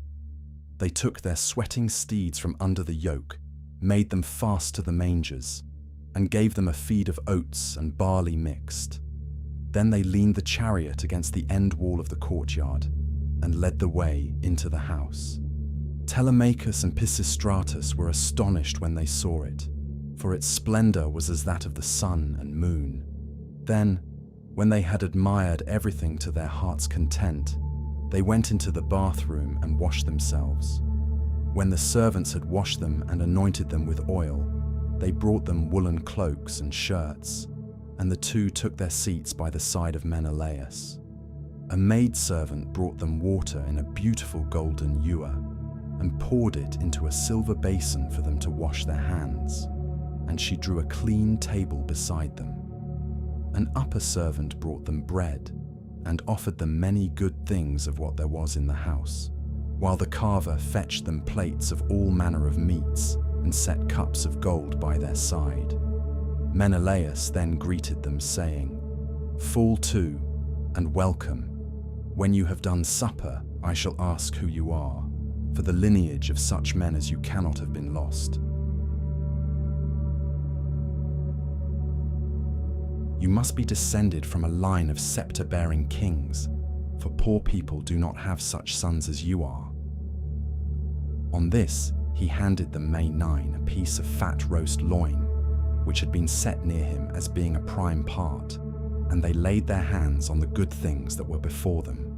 As soon as they had had enough to eat and drink, Telemachus said to the son of Nestor, with his head so close that no one might hear, "Look, Pisistratus, man after my own heart, see the gleam of bronze and gold, of amber, 40 ivory, and silver. Everything is so splendid that it is like seeing the palace of Olympian Jove. I am lost in admiration." Menelaus overheard him and said, "No one, my sons, can hold his own with Jove, for his house and everything about him is immortal. But among mortal men, well, there may be another who has as much wealth as I have, or there may not. But at all events, I have traveled much and have undergone much hardship, for it was nearly 8 years before I could get home with my fleet. I went to Cyprus, Phoenicia and the Egyptians. I went also to the Ethiopians, the Sidonians, and the Arembians, and to Libya, where the lambs have horns as soon as they are born, and the sheep lamb down 3 times a year. Everyone in that country, whether master or man, has plenty of cheese, meat, and good milk, for the ewes yield all the year round. But while I was traveling and getting great riches among these people, my brother was secretly and shockingly murdered through the perfidy of his wicked wife, so that I have no pleasure in being lord of all this wealth. Whoever your parents may be, they must have told you about all this, and of my heavy loss in the ruin 41 of a stately mansion, fully and magnificently furnished. Would that I had only 1/3 of what I now have, so that I had stayed at home, and all those were living who perished on the plain of Troy, far from Argos. I often grieve, as I sit here in my house, for one and all of them. At times I cry aloud for sorrow, but presently I leave off again, for crying is cold comfort, and one soon tires of it. Yet grieve for these as I may, I do so for one man more than for them all. I cannot even think of him without loathing both food and sleep. So miserable does he make me, for no one of all the Achaeans worked so hard or risked so much as he did. He took nothing by it, and has left a legacy of sorrow to myself, for he has been gone a long time, and we know not whether he is alive or dead. His old father, his long-suffering wife Penelope, and his son Telemachus, whom he left behind him an infant in arms, are plunged in grief on his account." Thus spoke Menelaus, and the heart of Telemachus yearned as he bethought him of his father. Tears fell from his eyes as he heard him thus mentioned, so that he held his cloak before his face with both hands. When Menelaus saw this, he doubted whether to let him choose his own time for speaking, or to ask him at once and find what it was all about. While he was thus in 2 minds, Helen came down from her high vaulted and perfumed room, looking as lovely as Diana herself.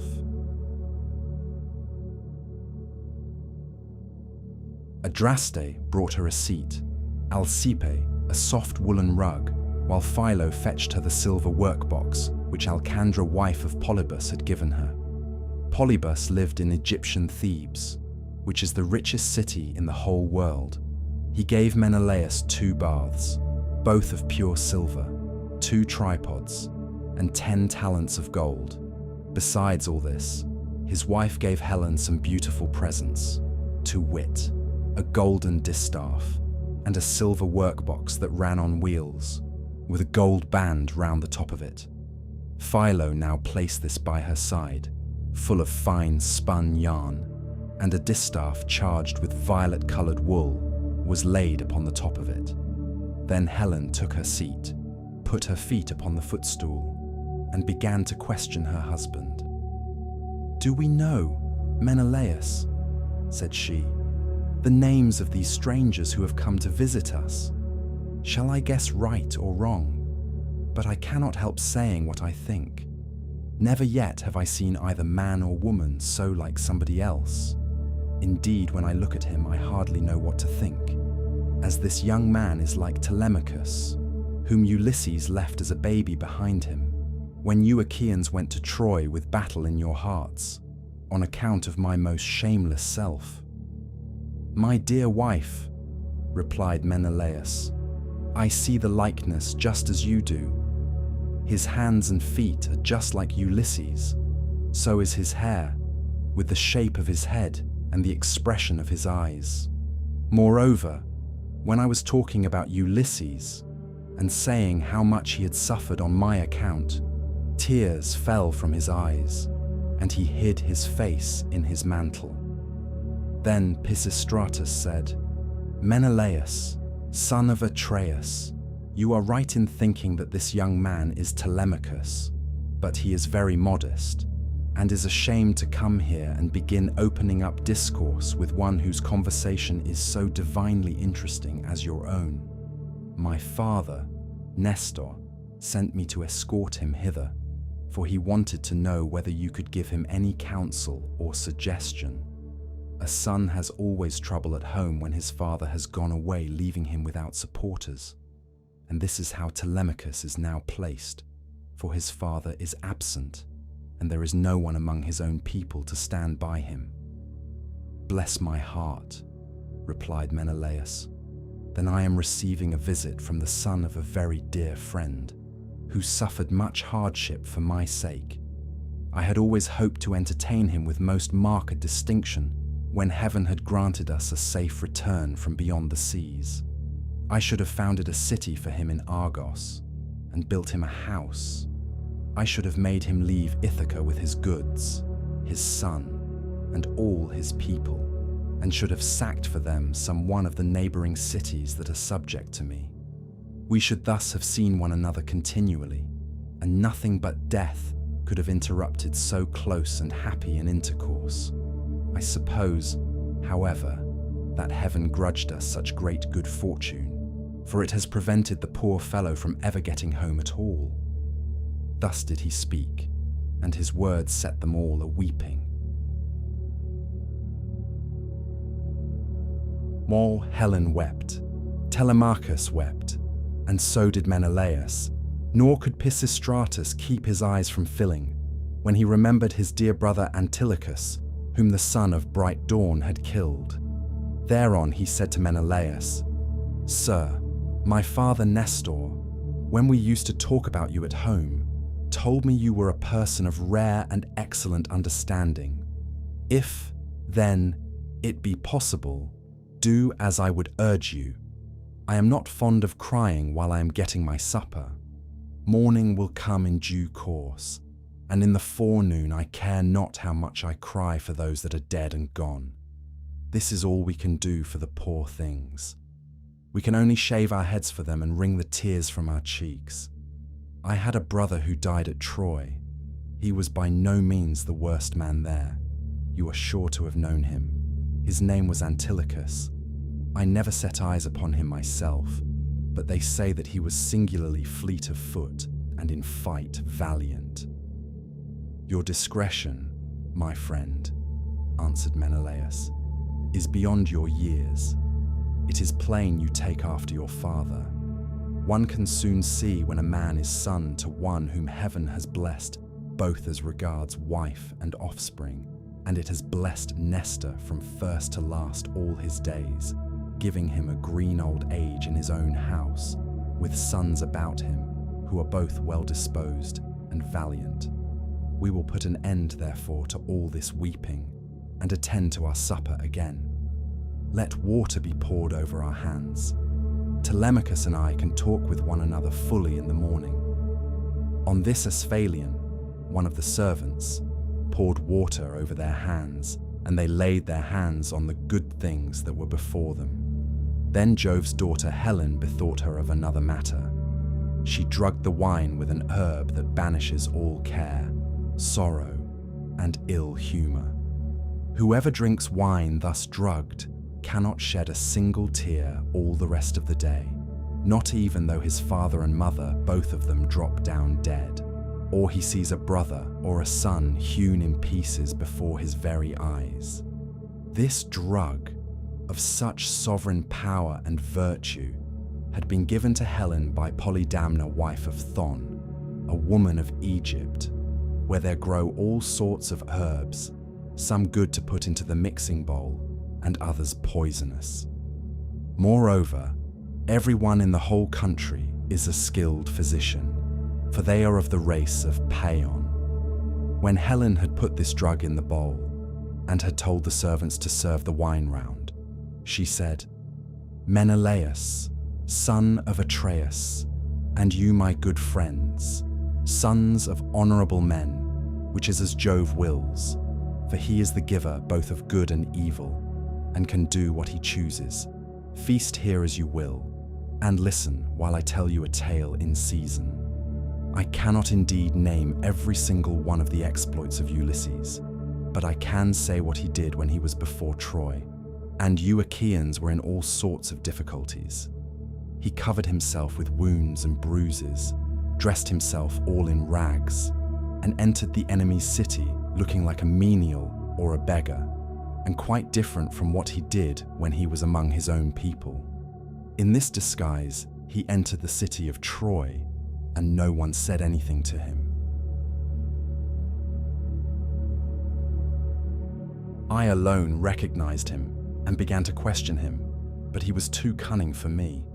When, however, I had washed and anointed him and had given him clothes, and after I had sworn a solemn oath not to betray him to the Trojans till he had got safely back to his own camp and to the ships, he told me all that the Achaeans meant to do. He killed many Trojans and got much information before he reached the Argive camp, for all which things the Trojan women made lamentation.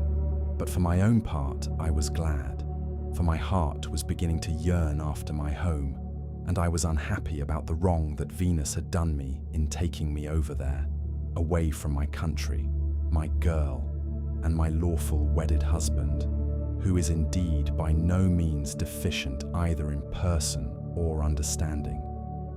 Then Menelaus said, "All that you have been saying, my dear wife, is true. I have traveled much and have had much to do with heroes, but I have never seen such another man as Ulysses. What endurance too, and what courage he displayed within the wooden horse, wherein all the bravest of the Argives were lying in wait to bring death and destruction upon the Trojans. At that moment you came up to us. Some god who wished well to the Trojans must have set you onto it, and you had Deiphobus with you. 3 times did you go all round our hiding place and pat it. You called our chiefs each by his own name, and mimicked all our wives, Diomed, Ulysses, and I from our seats inside heard what a noise you made. Diomed and I could not make up our minds whether to spring out then and there, or to answer you from inside, but Ulysses held us all in check, so we sat quite still, all except Anticlus, who was beginning to answer you, when Ulysses clapped his 2 brawny hands over his mouth, and kept them there. It was this that saved us all, for he muzzled Anticlus till Minerva took you away again. How sad, exclaimed Telemachus, that all this was of no avail to save him, nor yet his own iron courage. But now, sir, be pleased to send us all to bed, that we may lie down and enjoy the blessed boon of sleep. On this Helen told the maidservants to set beds in the room that was in the gatehouse, and to make them with good red rugs, and spread coverlets on the top of them with woolen cloaks for the guests to wear. So the maids went out, carrying a torch, and made the beds, to which a manservant presently conducted the strangers. Thus, then, did Telemachus and Pisistratus sleep there in the forecourt, while the son of Atreus lay in an inner room with lovely Helen by his side. When the child of morning, rosy-fingered dawn, appeared, Menelaus rose and dressed himself. He bound his sandals onto his comely feet, girded his sword about his shoulders, and left his room looking like an immortal god. Then, taking a seat near Telemachus, he said, "And what, Telemachus, has led you to take this long sea voyage to Lacedaemon? Are you on public or private business? Tell me all about it." "I have come, sir," replied Telemachus, "to see if you can tell me anything about my father. I am being eaten out of house and home. My fair estate is being wasted, and my house is full of miscreants who keep killing great numbers of my sheep and oxen on the pretense of paying their addresses to my mother. Therefore, I am suppliant at your knees if haply you may tell me about my father's melancholy end, whether you saw it with your own eyes or heard it from some other traveller, for he was a man born to trouble. Do not soften things out of any pity for myself, but tell me in all plainness exactly what you saw. If my brave father Ulysses ever did you loyal service either by word or deed, when you Achaeans were harassed by the Trojans, bear it in mind now as in my favour and tell me truly all." Menelaus, on hearing this, was very much shocked. "So," he exclaimed, "these cowards would usurp a brave man's bed. A hind might as well lay her newborn young in the lair of a lion, and then go off to feed in the forest or in some grassy dell. The lion, when he comes back to his lair, will make short work with the pair of them, and so will Ulysses with these suitors. By Father Jove, Minerva, and Apollo, if Ulysses is still the man that he was when he wrestled with Philomelides in Lesbos, and threw him so heavily that all the Achaeans cheered him, if he is still such and were to come near these suitors, they would have a short shrift and a sorry wedding.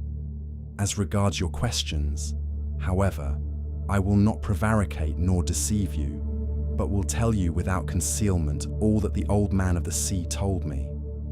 I was trying to come on here, but the gods detained me in Egypt, for my hecatombs had not given them full satisfaction, and the gods are very strict about having their dues. Now off Egypt, about as far as a ship can sail in a day with a good stiff breeze behind her, there is an island called Pharos.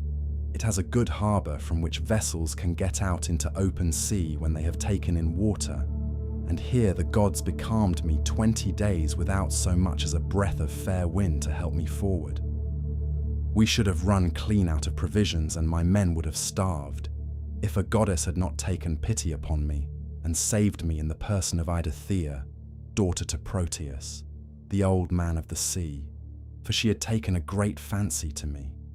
She came to me one day when I was by myself, as I often was, for the men used to go with their barbed hooks all over the island in the hope of catching a fish or two to save them from the pangs of hunger. "Stranger," said she, "it seems to me that you like starving in this way. At any rate, it does not greatly trouble you, for you stick here day after day, without even trying to get away, though your men are dying by inches. Let me tell you," said I, "whichever of the goddesses you may happen to be, that I am not staying here of my own accord, but must have offended the gods that live in heaven. Tell me, therefore, for the gods know everything, which of the immortals it is that is hindering me in this way, and tell me also how I may sail the sea so as to reach my home." "Stranger," replied she, "I will make it all quite clear to you. There is an old immortal who lives under the sea hereabouts, and whose name is Proteus. He is an Egyptian, and people say he is my father. He is Neptune's head man, and knows every inch of ground all over the bottom of the sea. If you can snare him and hold him tight, he will tell you about your voyage, what courses you are to take, and how you are to sail the sea so as to reach your home. He will also tell you, if you so will, all that has been going on at your house, both good and bad, while you have been away on your long and dangerous journey." "Can you show me?" said I. some stratagem by means of which I may catch this old god without his suspecting it and finding me out. For a god is not easily caught, not by a mortal man." "Stranger," said she, "I will make it all quite clear to you. About the time when the sun shall have reached mid-heaven, the old man of the sea comes up from under the waves, heralded by the west wind that furs the water over his head. As soon as he has come up, he lies down and goes to sleep in a great sea cave, where the seals, Halcyon's chickens as they call them, come up also from the grey sea, and go to sleep in shoals all round him, and a very strong and fish-like smell do they bring with them. 44. Early tomorrow morning, I will take you to this place and will lay you in ambush. Pick out, therefore, the 3 best men you have in your fleet, and I will tell you all the tricks that the old man will play you. First, he will look over all his seals and count them. Then, when he has seen them and tallied them on his 5 fingers, he will go to sleep among them, as a shepherd among his sheep. The moment you see that he is asleep, seize him. Put forth all your strength and hold him fast, for he will do his very utmost to get away from you. He will turn himself into every kind of creature that goes upon the earth, and will become also both fire and water. But you must hold him fast and grip him tighter and tighter, till he begins to talk to you and comes back to what he was when you saw him go to sleep. Then you may slacken your hold and let him go, and you can ask him which of the gods it is that is angry with you, and what you must do to reach your home over the seas." Having so said, she dived under the waves, whereon I turned back to the place where my ships were ranged upon the shore, and my heart was clouded with care as I went along. When I reached my ship, we got supper ready, for night was falling, and camped down upon the beach. When the child of morning rosy-fingered dawn appeared, I took the 3 men on whose prowess of all kinds I could most rely, and went along by the seaside, praying heartily to heaven. Meanwhile, the goddess fetched me up 4 seal skins from the bottom of the sea, all of them just skinned, for she meant playing a trick upon her father. Then she dug 4 pits for us to lie in, and sat down to wait till we should come up. When we were close to her, she made us lie down in the pits, one after the other, and threw a seal skin over each of us. Our ambuscade would have been intolerable, for the stench of the fishy seals was most distressing. Who would go to bed with a sea monster if he could help it?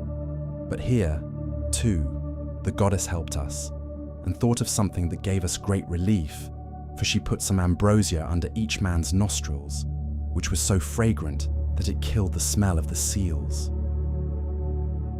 We waited the whole morning and made the best of it, watching the seals come up in hundreds to bask upon the seashore, till at noon the old man of the sea came up too, and when he had found his fat seals, he went over them and counted them. We were among the first he counted, and he never suspected any guile, but laid himself down to sleep as soon as he had done counting. Then we rushed upon him with a shout and seized him, on which he began at once with his old tricks, and changed himself first into a lion with a great mane. Then all of a sudden he became a dragon, a leopard, a wild boar. The next moment he was running water, and then again directly he was a tree, but we stuck to him and never lost hold, till at last the cunning old creature became distressed and said, "Which of the gods was it, son of Atreus, that hatched this plot with you for snaring me and seizing me against my will? What do you want?" "You know that yourself, old man," I answered. "You will gain nothing by trying to put me off. It is because I have been kept so long in this island, and see no sign of my being able to get away. I am losing all heart. Tell me, then, for you gods know everything, which of the immortals it is that is hindering me, and tell me also how I may sail the sea so as to reach my home." "Then," he said, "if you would finish your voyage and get home quickly, you must offer sacrifices to Jove and to the rest of the gods before embarking, for it is decreed that you shall not get back to your friends and to your own house till you have returned to the heaven-fed stream of Egypt and offered holy hecatombs to the immortal gods that reign in heaven. When you have done this, they will let you finish your voyage. I was broken-hearted when I heard that I must go back all that long and terrible voyage to Egypt. 47, nevertheless, I answered, I will do all, old man, that you have laid upon me. But now tell me, and tell me true, whether all the Achaeans whom Nestor and I left behind us when we set sail from Troy have got home safely, or whether any one of them came to a bad end, either on board his own ship or among his friends when the days of his fighting were done. Son of Atreus, he answered, why ask me?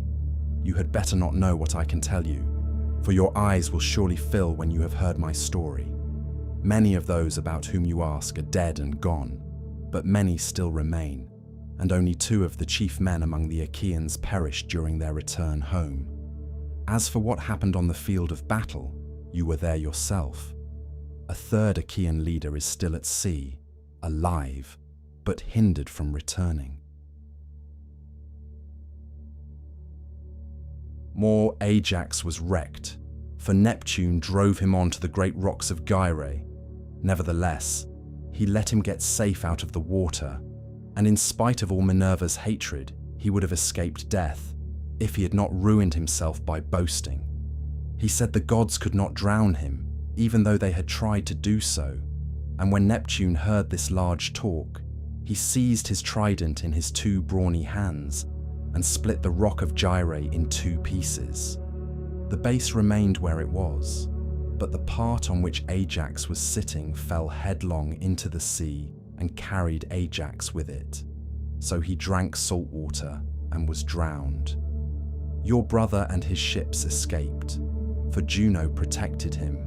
But when he was just about to reach the high promontory of Malea, he was caught by a heavy gale which carried him out to sea again sorely against his will, and drove him to the foreland where Thyestes used to dwell, but where Aegisthus was then living.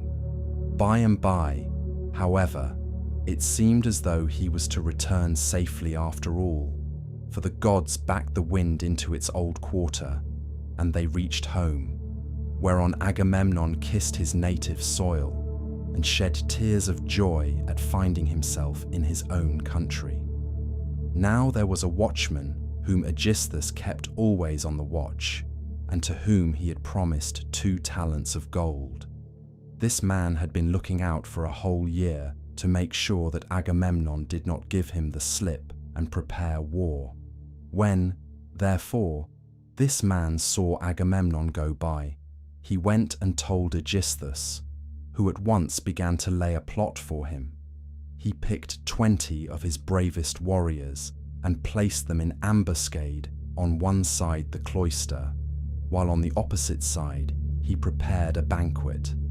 Then he sent his chariots and horsemen to Agamemnon and invited him to the feast, but he meant foul play.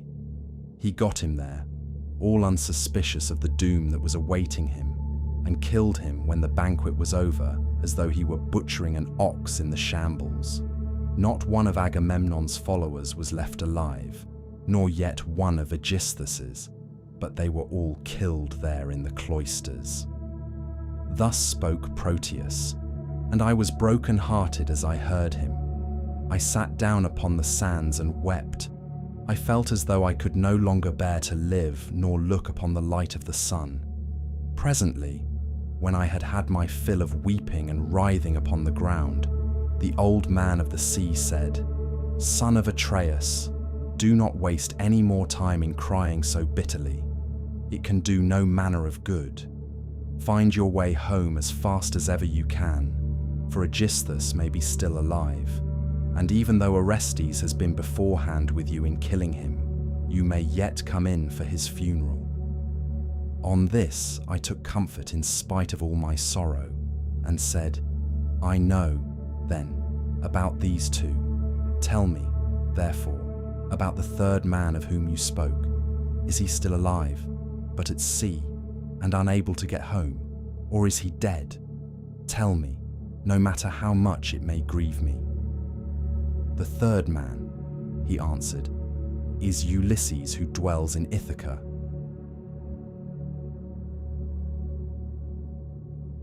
I can see him in an island sorrowing bitterly in the house of the nymph Calypso, who is keeping him prisoner, and he cannot reach his home, for he has no ships nor sailors to take him over the sea. As for your own end, Menelaus, you shall not die in Argos, but the gods will take you to the Elysian plain, which is at the ends of the world. There fair-haired Rhadamanthus reigns, and men lead an easier life than anywhere else in the world, for in Elysium there falls not rain, nor hail, nor snow, but Oceanus breathes ever with a west wind that sings softly from the sea, and gives fresh life to all men.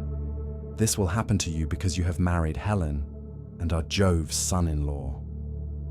As he spoke, he dived under the waves, whereon I turned back to the ships with my companions, and my heart was clouded with care as I went along.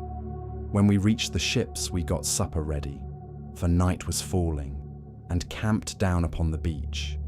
When the child of morning, rosy-fingered dawn, appeared, we drew our ships into the water, and put our masts and sails within them. Then we went on board ourselves, took our seats on the benches, and smote the grey sea with our oars. I again stationed my ships in the heaven-fed stream of Egypt, and offered hecatombs that were full and sufficient. When I had thus appeased heaven's anger, I raised a barrow to the memory of Agamemnon that his name might live forever, after which I had a quick passage home, for the gods sent me a fair wind. And now for yourself, stay here some 10 or 12 days longer, and I will then speed you on your way. I will make you a noble present of a chariot and 3 horses. I will also give you a beautiful chalice, that so long as you live, you may think of me whenever you make a drink offering to the immortal gods. Son of Atreus, replied Telemachus, do not press me to stay longer. I should be contented to remain with you for another 12 months. I find your conversation so delightful that I should never once wish myself at home with my parents. But my crew, whom I have left at Pylos, are already impatient, and you are detaining me from them. As for any present you may be disposed to make me, I had rather that it should be a piece of plate. I will take no horses back with me to Ithaca, but will leave them to adorn your own stables, for you have much flat ground in your kingdom where lotus thrives, as also meadow sweet and wheat and barley, and oats with their white and spreading ears. Whereas in Ithaca we have neither open fields nor race courses, and the country is more fit for goats than horses, and I like it the better for that. 48. None of our islands have much level ground, suitable for horses, and Ithaca least of all. Menelaus smiled and took Telemachus's hand within his own. What you say, said he, shows that you come of good family. I both can, and will, make this exchange for you, by giving you the finest and most precious piece of plate in all my house. It is a mixing bowl by Vulcan's own hand, of pure silver, except the rim, which is inlaid with gold. Phaedimus, king of the Sidonians, gave it me in the course of a visit, which I paid him when I returned thither on my homeward journey. I will make you a present of it. Thus did they converse, and guests kept coming to the king's house. They brought sheep and wine, while their wives had put up bread for them to take with them, so they were busy cooking their dinners in the courts. Meanwhile, the suitors were throwing discs or aiming with spears at a mark on the levelled ground in front of Ulysses's house, and were behaving with all their old insolence. Antinous and Eurymachus, who were their ringleaders and much the foremost among them all, were sitting together when Noman's son Ophronius came up and said to Antinous, "Have we any idea, Antinous, on what day Telemachus returns from Pylos? He has a ship of mine, and I want it, to cross over to Elis. I have 12 brood mares there with yearling mule foals by their side not yet broken in, and I want to bring one of them over here and break him." They were astounded when they heard this, for they had made sure that Telemachus had not gone to the city of Menelaus. They thought he was only away somewhere on the farms, and was with the sheep, or with the swineherd. So Antinous said, "When did he go? Tell me truly, and what young men did he take with him? Were they freemen, or his own bondsmen? For he might manage that too. Tell me also, did you let him have the ship of your own free will because he asked you, or did he take it without your leave?" "I lent it him," answered Noman. "What else could I do when a man of his position said he was in a difficulty and asked me to oblige him? I could not possibly refuse. As for those who went with him, they were the best young men we have, and I saw Mentor go on board as captain, or some god who was exactly like him. I cannot understand it, for I saw Mentor here myself yesterday morning, and yet he was then setting out for Pylos." Noman then went back to his father's house, but Antinous and Eurymachus were very angry. They told the others to leave off playing and to come and sit down along with themselves. When they came, Antinous, son of Eupeithes, spoke in anger. His heart was black with rage, and his eyes flashed fire as he said, "Good heavens, this voyage of Telemachus is a very serious matter. We had made sure that it would come to nothing, but the young fellow has got away in spite of us, and with a picked crew too. He will be giving us trouble presently. May Jove take him before he is full grown. Find me a ship, therefore, with a crew of 20 men, and I will lie in wait for him in the straits between Ithaca and Samos. He will then rue the day that he set out to try and get news of his father." Thus did he speak, and the others applauded his saying. They then all of them went inside the buildings.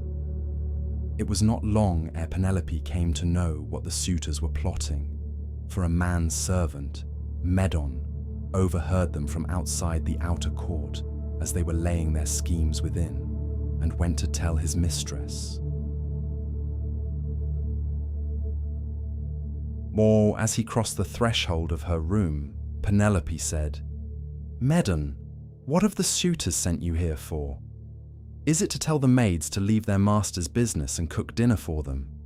I wish they may neither woo nor dine henceforward, neither here nor anywhere else, but let this be the very last time, for the waste you all make of my son's estate.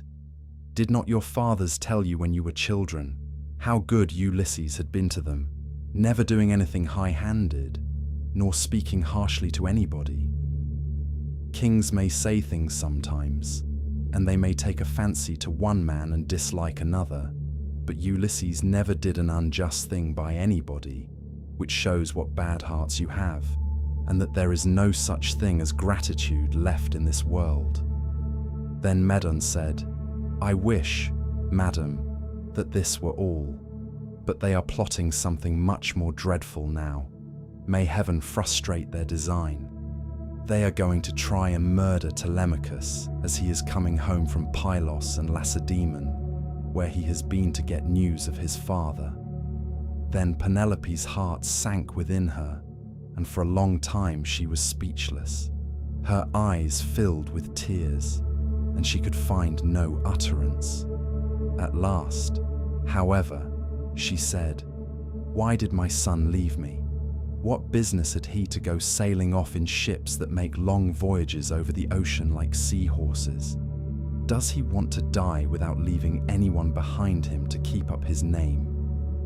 "I do not know," answered Medon, "whether some god set him onto it, or whether he went on his own impulse to see if he could find out if his father was dead, or alive and on his way home." Then he went downstairs again, leaving Penelope in an agony of grief. There were plenty of seats in the house, but she had no heart for sitting on any one of them.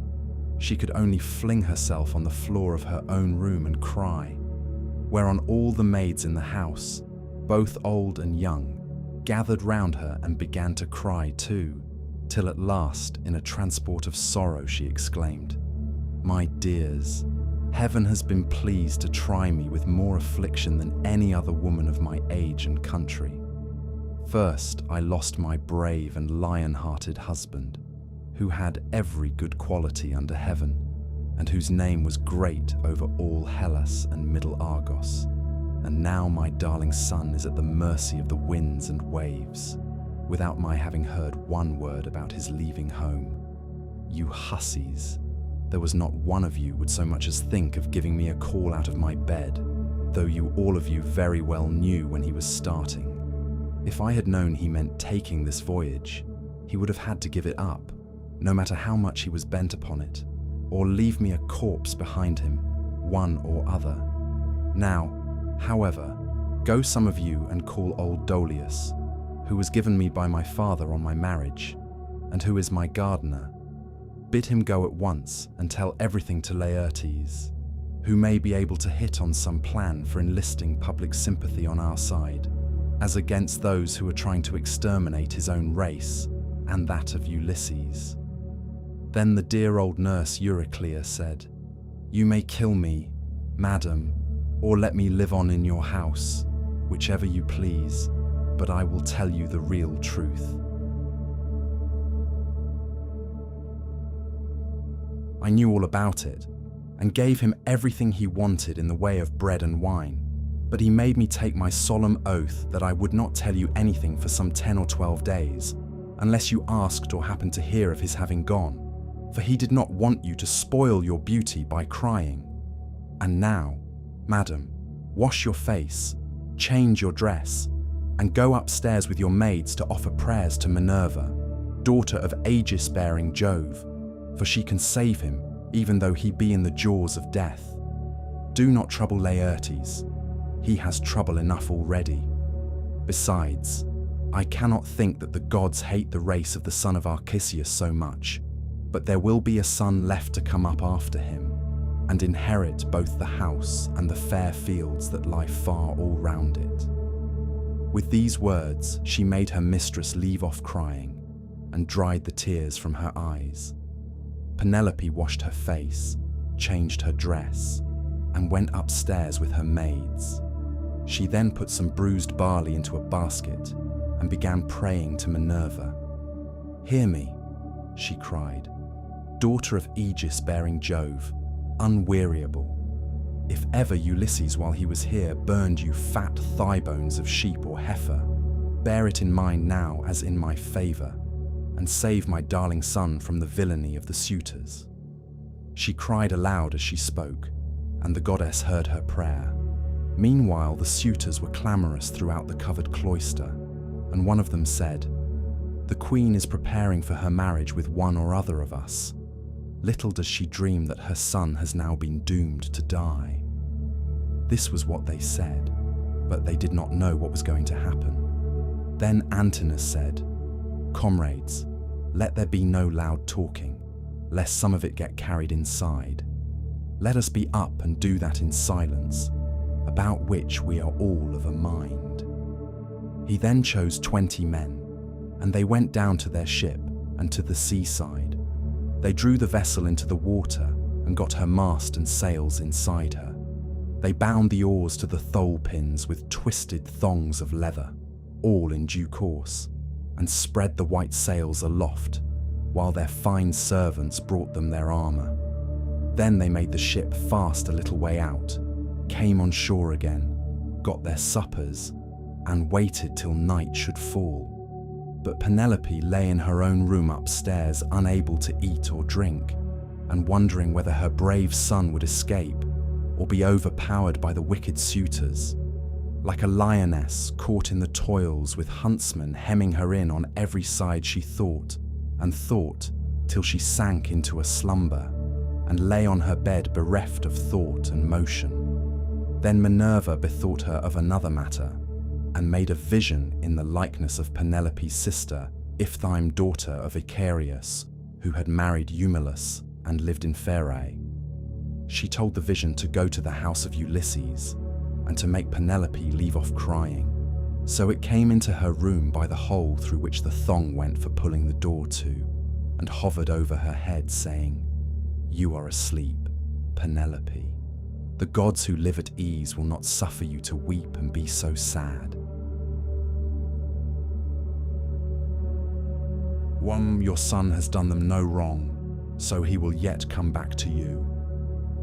Penelope, who was sleeping sweetly at the gates of dreamland, answered, "Sister, why have you come here? You do not come very often, but I suppose that is because you live such a long way off.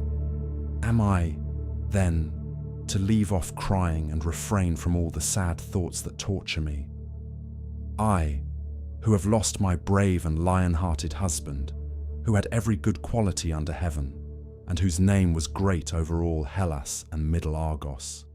And now my darling son has gone off on board of a ship, a foolish fellow who has never been used to roughing it, nor to going about among gatherings of men. I am even more anxious about him than about my husband. I am all in a tremble when I think of him, lest something should happen to him, either from the people among whom he has gone, or by sea, for he has many enemies who are plotting against him, and are bent on killing him before he can return home." Then the vision said, "Take heart, and be not so much dismayed. There is one gone with him whom many a man would be glad enough to have stand by his side. I mean Minerva. It is she who has compassion upon you, and who has sent me to bear you this message." "Then," said Penelope, "if you are a god or have been sent here by divine commission, tell me also about that other unhappy one.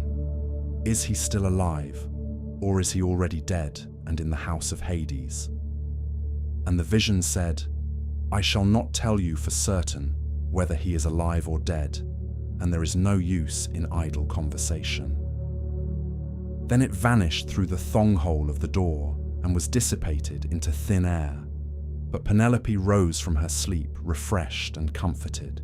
So vivid had been her dream. Meantime, the suitors went on board and sailed their ways over the sea, intent on murdering Telemachus.